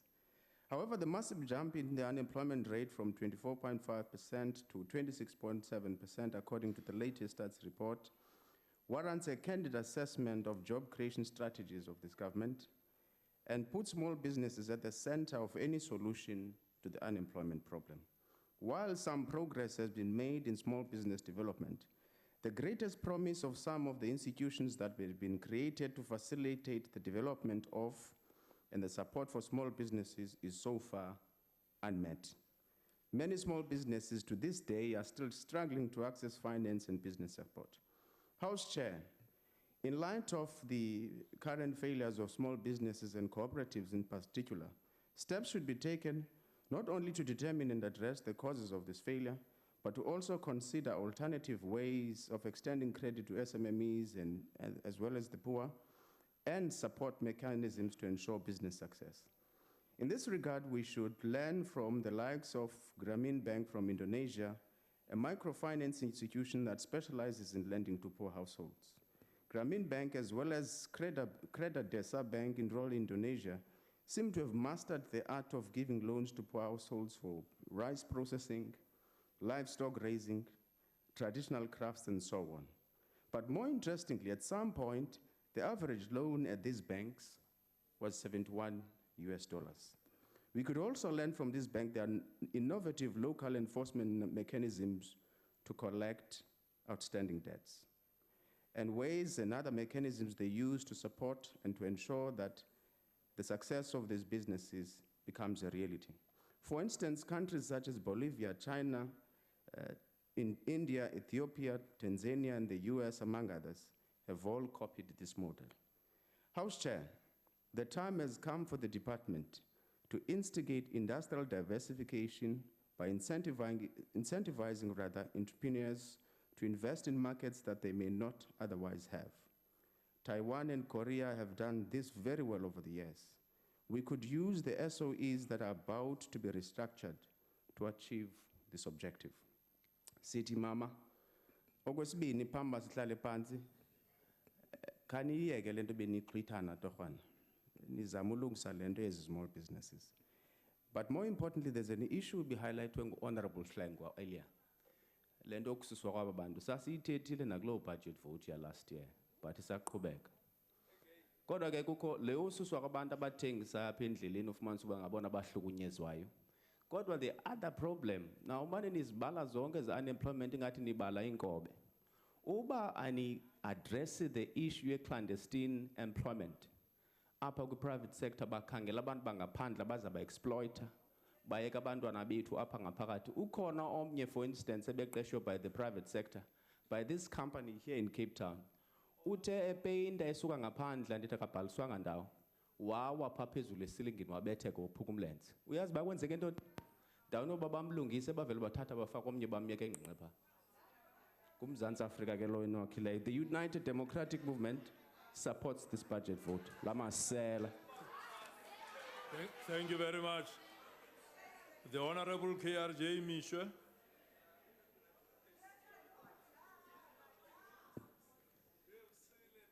Thank you, House Chairperson. The National Development Plan envisages that the small business sector will create 90% of the expected 11 million jobs by 2030. But according to Hotla, Statistician General of Stats South Africa, who earlier in the week announced that unemployment has substantially increased to 26.7% in the first quarter of 2016 compared to the fourth quarter of 2015. South Africa has not done enough to create jobs. He reportedly further said that currently there is no indication of a turning point. In February, the World Bank was reported to have said that South Africa will need annual expansion of 7.2% from 2018 to reduce the jobless rate to 6% by 2030. The ACDP welcomes President Zuma's announcement that a 10 billion rand fund has been established to help stimulate economic growth through the empowerment of small business operators. We believe if this fund is invested wisely in viable SMMEs, then it will help create many job opportunities for the unemployed, particularly among the youth. The ACDB believes that small business is a catalyst for economic growth and should play a far more significant role in job creation and poverty alleviation. Furthermore, the ACDB believes that a culture of entrepreneurship should be inculcated in children from an early age. We agree with those who are calling for the introduction of entrepreneurship studies from basic school level to tertiary education because there is a direct link between education and entrepreneurial activity. Our people need proper skills and training to become employable. We need to invest in the future of our children and our country by providing skills training and mentorship programs to aspiring local entrepreneurs with a special emphasis on empowering women and youth. According to Kasipreneurs 2015 series, about 60% of South Africa's unemployment comes from townships and informal settlements, and only 25% of money generated in the townships is spent there. Chairperson, the levels of entrepreneurship in our black townships are worryingly too low. While these townships are places of great wealth, very little is generated within these townships or stays within their economy. The ACDP therefore calls on the Honorable Minister to ensure that most of the 10 billion rand the President has promised to pump into small business sector benefits the 60% of those unemployed in the townships and informal settlements so that they can receive training and skills that will enable them to become part of the mainstream economy. Additionally, they need to be empowered so that they can play a far more significant role in job creation and poverty alleviation.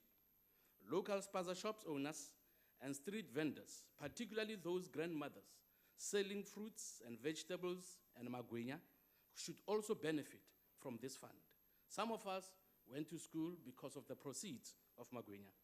The ACDP will support this budget vote that hopefully will transform township SMMEs into self-sufficient and vibrant economies that will participate effectively in the mainstream economy. I thank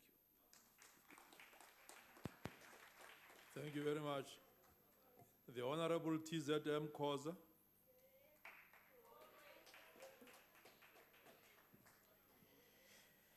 Honorable Chair, Honorable Ministers, Deputy Ministers, Honorable Members, tivakashi tethu, ngiyanibingelela. Ngibingelela nakini lapho ekhaya kaMbambiso, phansi kwenkosi Ndlemane wesibili. Angicale ke ngikhuthe lomhlola lesiubonako la ukuthi ekomitini bantu bayaphila bayibone indlela. EDA ne-EFF leyo. Bafika la sebalunwabo sebachintshile ikhala.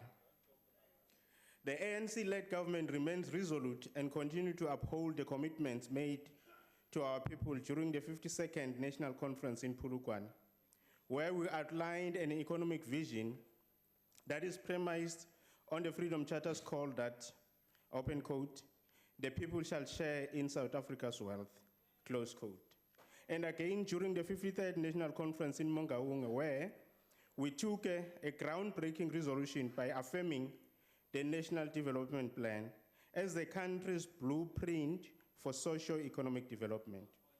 We therefore wish to remind millions of South Africans who overwhelmingly voted for us that we have no appetite of backtracking, nor betraying the mandate and trust that the people of this country have conferred upon us. Vote ANC, sishoda ngawe. ANC iyaqhuba. Yes, we are moving. We are not flawless, but we are mindful of the peace calculatingly put before us by saboteurs this side. However, as Conrad Hall remind us, open quotes, you are always a student, never a master. You have to keep moving forward, close quote. South Africa's small, micro, and medium enterprise and cooperative sector continue to register positive growth in terms of employment, economic growth, and reduction of inequalities, notwithstanding countless hurdles, which in many instances have tended to strangle the sector's true potential. Estimates of the sector's contribution to the overall economy are fairly substantial. Small business as an economic sector currently contribute in the region of 35% to gross domestic product and 54% to formal private sector employment. Given these statistics, this gives one an indication that the SMME and cooperative sector play a pivotal role in resolving the country's development challenges, such as unemployment and economic growth. However, compared with many other emerging economies, its contribution to employment and economic growth is below average. This is relatively low performance can be attributed to racial distortions in education, income, and economic disparities inherited from the old order. It is in this context that ever since coming to power, the ANC-led government has prioritized entrepreneurship and the advancement of SME and cooperatives as the catalyst for achieving economic growth and employment. The ANC government is awake to the reality that small business and cooperative sector is critical and forms part of the backbone of thriving society and building blocks of an inclusive economy. The ANC noted in its 2016 January 8 NEC statement that one of the most integral parts of advancing prosperity is a society in which small business and cooperative flourish. The ANC encourages government to ensure that entrepreneurs benefit. The development of small business and cooperatives are critical means to empower people, draw new entrants into the economy, strengthen inclusive growth, build the social economy, encourage social solidarity, and create large numbers of jobs.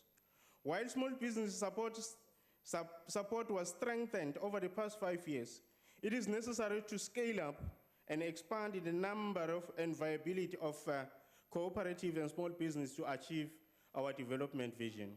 Honorable Chair, we want to see the department reaching out to all corners of South Africa to support survivalists, the chicken dust, including the one in Mpigeleli Galinando in Newscom in Bombela, to name but one. Small Enterprise Development Agency SEDA was established through the National Small Business Amendment Act 29 of 2004. It is an agency of the Department of Small Business Development. Its mission is to develop, support, promote small enterprise throughout the country, ensuring their growth and sustainability. Let us see the visibility of SEDA in deep rural areas giving support. Since the development of the department, SEDA has already entered into memorandum of agreement with the South African Bureau of Standards with the purpose of assisting small businesses to produce goods of acceptable standards. One of the key tasks of the department is to sign transversal agreements with various departments. The purpose of these transversal agreements is to ensure access to market for small businesses and cooperative, ensure well coordination to avoid duplication.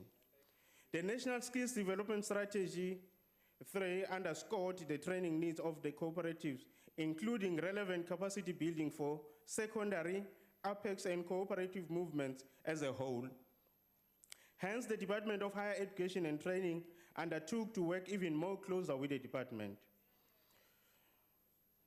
So the department should develop a master plan for cooperatives that will also depict cooperative model that relates to community economic development, aligned to job creation and poverty eradication, as well as the establishment of cooperative incubator. The ANC supports the budget. We are saying people must vote the ANC. That is the real change. I thank you. Thank you very much. Akbar clear.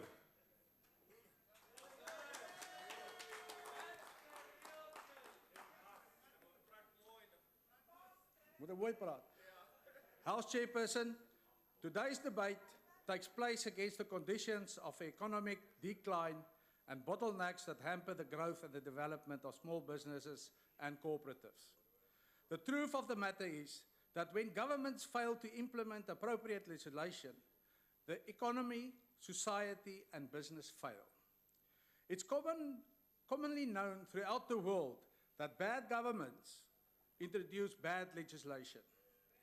Having said this, the Minister of Small Business must, without fail, implement an action plan to reform the regulatory system to ease the business environment. Chairperson, in South Africa, small businesses and cooperatives are estimated to account for only 60% of the employment compared to a global average of more than 75%. Minister Rob Davis stated in this House that more than 2/3 of small businesses fail in the first year. A critical challenge facing startups is a result of inconsistent policies, excessive regulations, and extreme compliance administration costs across government departments and municipalities. In fact, recent research shows that a small business spends not less than 8 working days a month on red tape. Therefore, it makes business sense to implement strategies that cut red tape and streamline application processes. We have seen the success of this approach in the Western Cape government and the city of Cape Town. Chairperson, in our view, the minister failed to support small businesses by not bringing support services to the doorstep of the potential entrepreneurs. The SEDA and SEVA approach is outdated. She also failed to protect small businesses, cooperatives, and street traders from the consequences of bad regulatory measures. Every consultant, political advisor, economist, business owners, and even the president warned that if government does not take the reduction of red tape seriously, the already high small business failure rate will increase even further. A study done by Dr. Wim Marinefi of the Hasselt University in the Netherlands found that red tape costs as much as 1.6% of the GDP in the Organization for Economic Cooperation and Development in Europe. Geachte voorsitter, die ANC-regering poog al vanaf 2004 om romslomp te verminder. Uit die aard van die saak het hierdie poging gefaal en is die sakegemeenskap meer bekommerd as ooit oor die invloed van romslomp op die groei van die Suid-Afrikaanse ekonomie. Die DA glo in 'n samelewing wat vry en regverdig is. Ons glo ook in ons glo ook dat kleinsake die drywers van die ekonomie behoort te wees en daardeur geleenthede skep wat werkskepping sal bevorder. Daarom is dit nie 'n verrassing dat die DA 'n wetsontwerp in die Staatskoerant gepubliseer het wat daadwerklik sogenaamde red tape sal verminder nie. Die DA het die beste praktyke wêreldwyd bestudeer en met 'n produk vorendag gekom wat verseker dat 'n omgewing deur die regering daar gestel sal word waarin klein sake en koöperasies suksesvol sal wees. Chairperson, the Red Tape Impact Assessment Bill is aimed to assessing legislation in order to identify and reduce the reduction burden it places on small businesses. The bill seeks to address the following problems associated with red tape in South Africa. The general absence of red tape impact assessments, the lack of cost calculations of red tape to business, and a regulatory environment that's not business friendly and fraught with inconsistencies. By providing for the mapping and the assessment of regulatory measures, the bill seeks to create a business-friendly environment by reducing negative unintended consequences and the cost to business. Ultimately, the bill aims to create an enabling environment that will stimulate small business growth and create jobs. Chairperson, well-designed legislation on regulatory reform will give the South African economy an opportunity to accelerate growth and development. The DA will continue to find ways through which red tape can be reduced in order to create real jobs for the millions of unemployed South Africans. Pansy, red tape, pansy.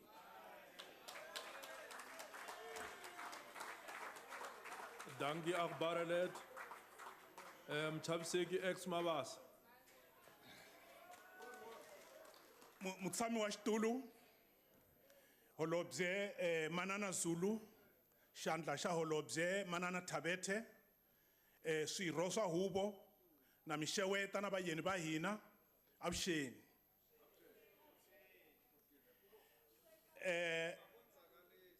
kuna lexi xi ni hlamarisaka lawani. There is something in common between two parties only. While all other parties admire the work that is being done, two parties have decided not to support. And those two parties, EFF and DA, what is common between the two of you?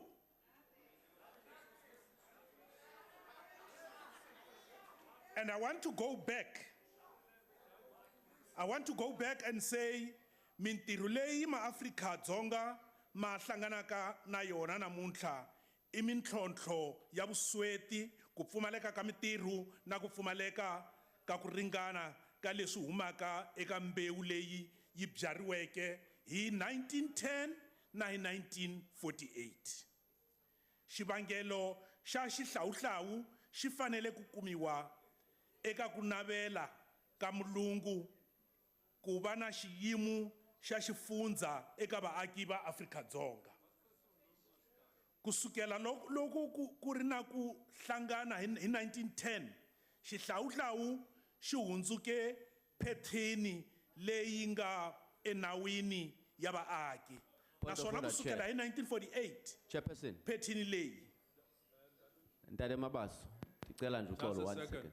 Grant me atonement for disturbing you, sir. Yeah. There are no translators, sir. Are they on strike? Thank you very much. We have just tried to deal with it. We have just sent one of the table staff to attend to it. Thank you very much. You may proceed, Ndade Mabasa. Kusukela loko ku ri na ku hlangana hi 1910, xihlawuhlawu xi hundzuke phethini leyi nga enawini wa vaaki. Naswona kusukela hi 1948, phetheni leyi yi tiyisisiwile swinene. Cecil John Rhodes u vule leswi a Parliamente. We have to treat natives, I contend. We must treat them as if he said, Cecil John Rhodes, I will lay down my policy on this native question. Either you have to receive them on an equal footing as citizens or to call them a subject race. I have made up my mind that there must be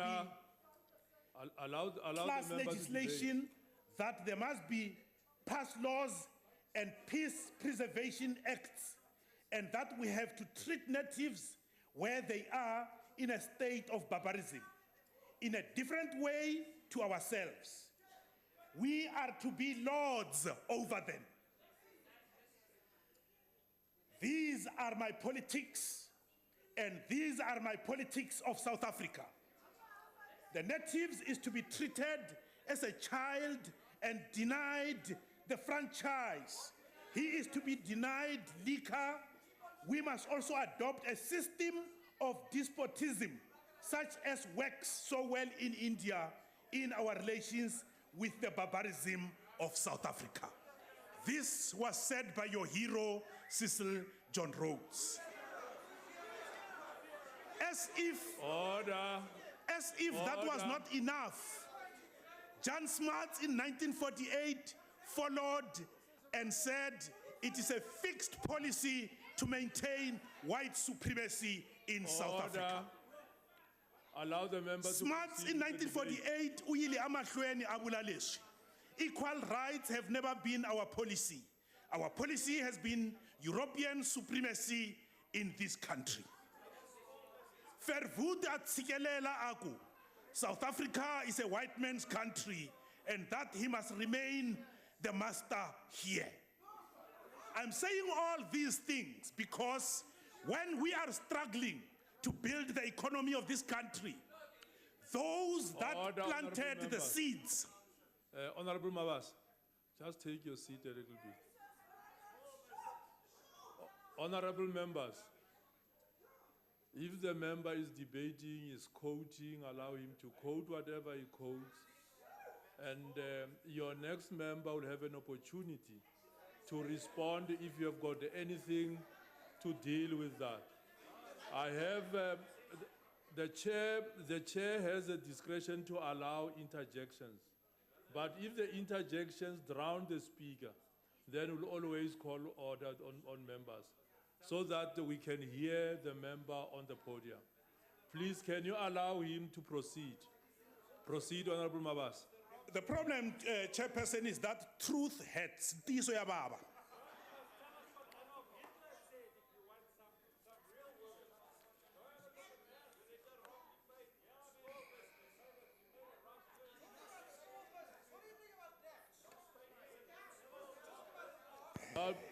Honorable members, allow the member to continue the debate. Please. Mingeni balabla hi informal sector. Informal sector ya hina a South Africa ay taba yifana na the informal sectors that the first countries in the world. If it had not been of these people that I quoted that delayed our progress. Wrong seeds. Secretary one. Yinga riki ya mfumo yina xiave xa nkoka eka nhluvukiso wa swa ikonomi na vaakitiko eAfrika-Dzonga. Yina vutihlamuleri eka ku tlula 20 wa tiphesente ta GDP ya tiko. Yin'wana ya mintlhontlho leyi Afrika-Dzonga ri kongomeleke na yona ikukota ku hambanisa ku hambana loku ku nga kona eka sekitara leyi nga riki na mfumo leyi xiphemu ku nga xa ku kala ka ikonomi. Blacks, meaning Africans, coloreds and Indians, have always had a way of using their numbers to achieve many things. This is evident in the burial societies and stokvels. Litsima is an illustration that blacks have always used their numbers to overcome challenges, where one group of a farming community will assist the others so that in turn they come and assist that farmer. Litsima. In South Africa, cooperatives are critical for development of informal business sector. Organizations like Sanako need to be supported as they play an important role of supporting and helping in the formation of cooperatives. In Parliament, if we have a cooperative, assuming that R500,000 is set aside by Parliament for cleaning Parliament, if services are provided by a cooperative, that money will be shared amongst many cooperative members instead of enriching one boss who may exploit and possibly underpay the other workers. Providing a cleaning service or a catering service, we could be contributing to the redistribution of wealth indirectly. A value chain is also critical for development of co-ops and small businesses. For example, a co-op that manufactures toilet paper and sells it to a co-op that looks after the toilets of Parliament will be a positive step. A cooperative that cleans Parliament will also be redistributing wealth. Instead of enriching one business person, a co-op benefits all the masses. What is common amongst informal sector? Their vulnerability is what is common. And some of the main weaknesses existing in the informal sector are the following: weak policy environment, excessive and costly legal and administrative procedures, inadequate infrastructure, lack of access to land. And by the way, that land, you know who stole it in 1913. Training of human capital, access to credit in banks, the barriers that separate structures, administrations of informal sector from those of formal sector should be broken down. Unless a more positive complementary relationship is established between the two sectors, there is little scope for evolutionary growth in the informal sector. Some positive contributions by government could be tax exemptions, tariff protection, and subsidies. Minister, when you came forward to announce the informal trader upliftment project, you did a wonderful thing, Minister, because with that project, you are training many upcoming business people. All those informal businesses were trained and they received certificates, they graduated so that they can compete in the bigger economy of the country. And I say, well done. This is indeed a momentous milestone on our journey towards the radical transformation of our economy, because spaza shops benefited, SMMEs and cooperatives benefited, and because you are aiming to train them throughout the whole country, the benefits of training will be well spread in the townships as well as in the rural areas. Let me proceed, Comrade Chair, and say,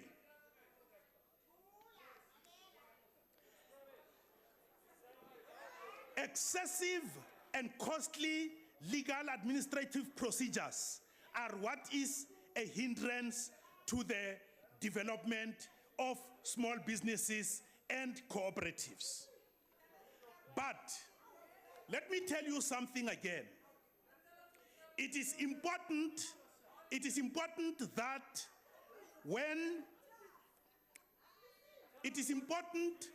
what you are doing, Minister, of making sure that you cooperate with the two spheres of government, provinces and municipalities, you are doing a great thing. That was witnessed because when it comes to the provision of the remainder of that little 1913 Land Act, it is municipalities that must distribute it. So it's a good thing that you are working with municipalities. And I witnessed in that graduation that most of these businesses graduated at, that you worked with the MEC of Gauteng on economic development, so that it is a task that is undertaken by all the spheres of government. Chairperson na cancer, apartheid leyiwani yi ta teka nkarhi kusuka. Ya baba. Thank you very much.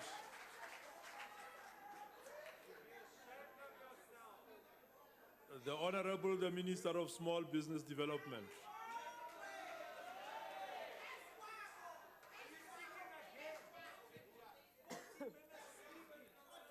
Chairperson, the African National Congress was voted by the majority of people of South Africa so that I can be able to speak for that 40 minutes.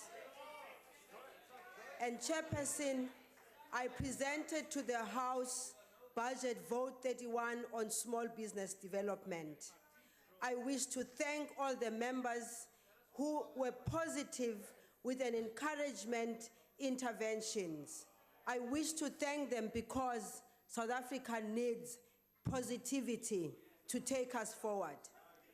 Mr. Chance, I do not want to get into much political mudslinging today. I am not in a street fight in politics, not today. You know that when I want to get into that space, you will run.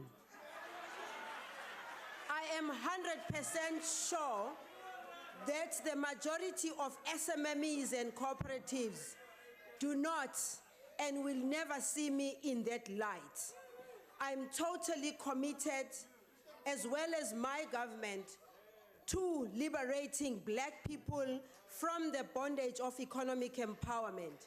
And by the way, honorable members and the people at home, sihlala nabantu la abacabanga ukuthi masikhuluma nge-economic empowerment sikhuluma ngento ebhorayo. They've said this many a times when our people stand here to speak, even when we refer to our history, which is painful and past, they say it is boring.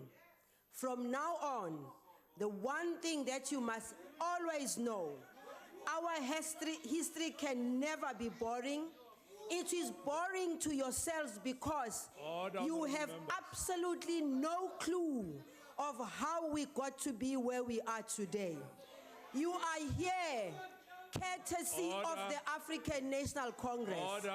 You are here courtesy of the sacrifice of the struggle of the people of South Africa.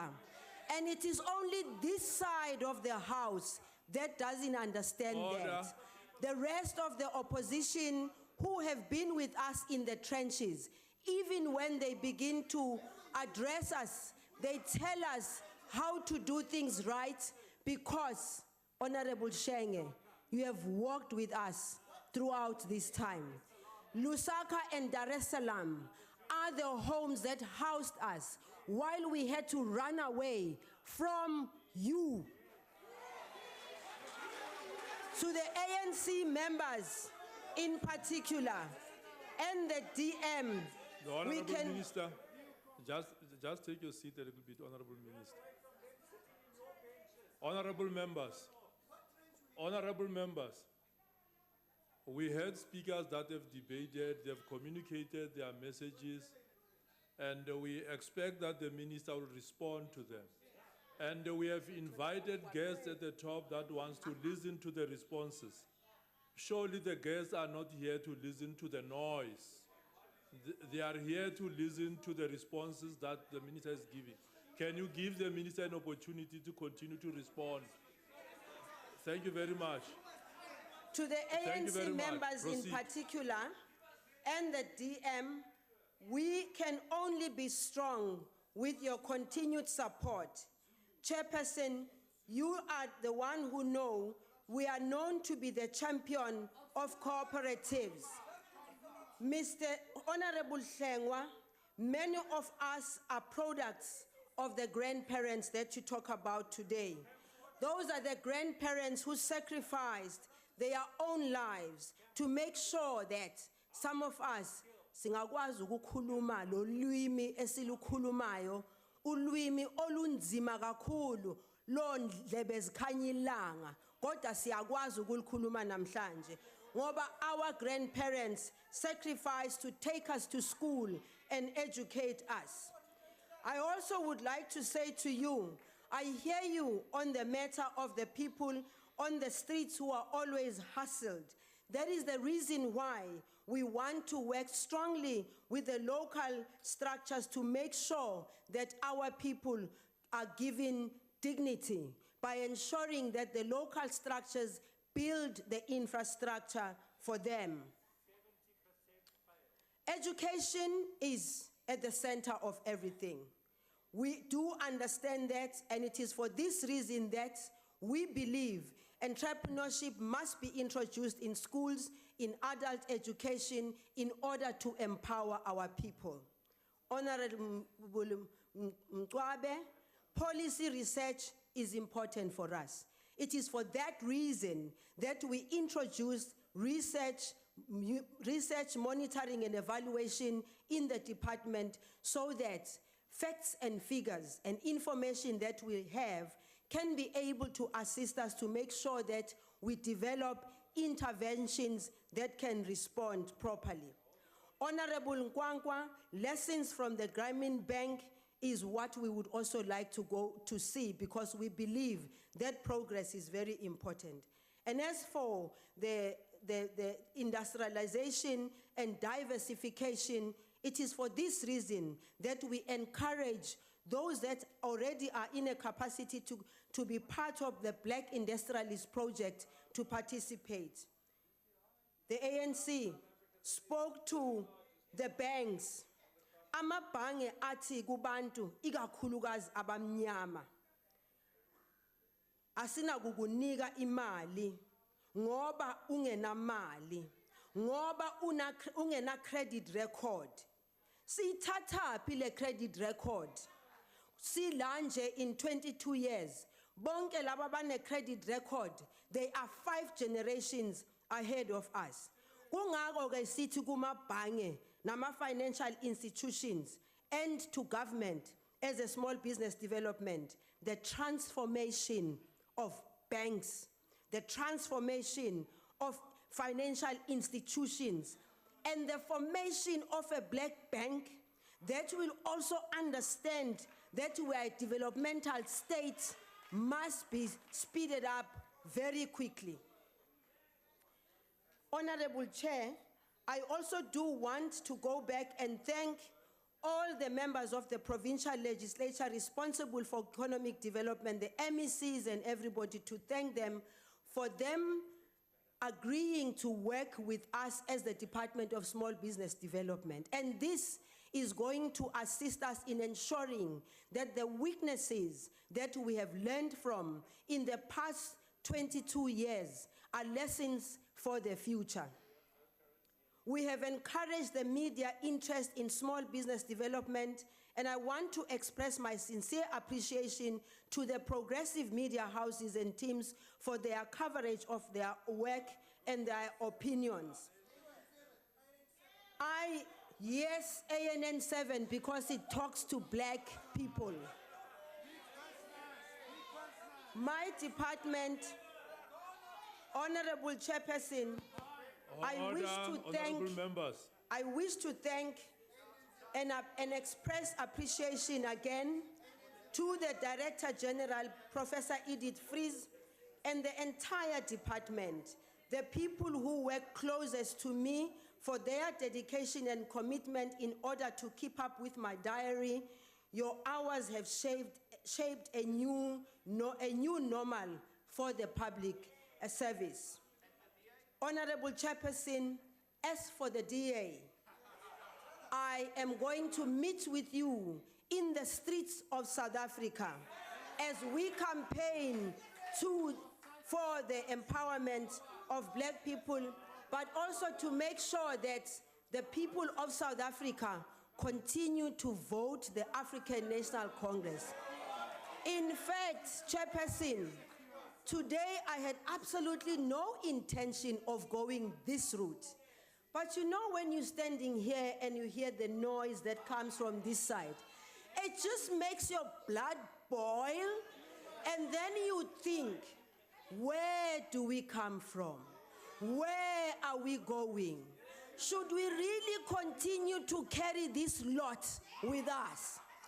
And I also want to say, Chairperson, in my life, they are asking me where I was. For your information, you ask knowing perfectly well that at youth, I have to leave my children, leave my family, my brother who is up there in the gallery, leave my grandmother to take care of my children, to make sure that South Africa is free.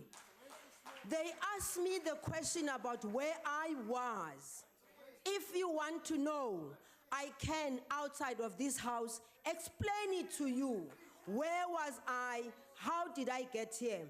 I am not sitting on that chair, having liberated South Africa in high heels. When it comes to the push, I take off the high heels and defend democracy, defend freedom, including the defense of my president, President Jacob Zuma. Thank you. I thank my family for being here. Laba ababanga umsindo sizotholana nabo estradini. Thank you very much. Thank you. Thank you, honorable members. I would like to take this opportunity to thank the ministry as well as the portfolio committee members that have debated, and also thank all the members that are here together with the guests for supporting the debate. That concludes the debate and the business of this extended public committee. The committee will now rise.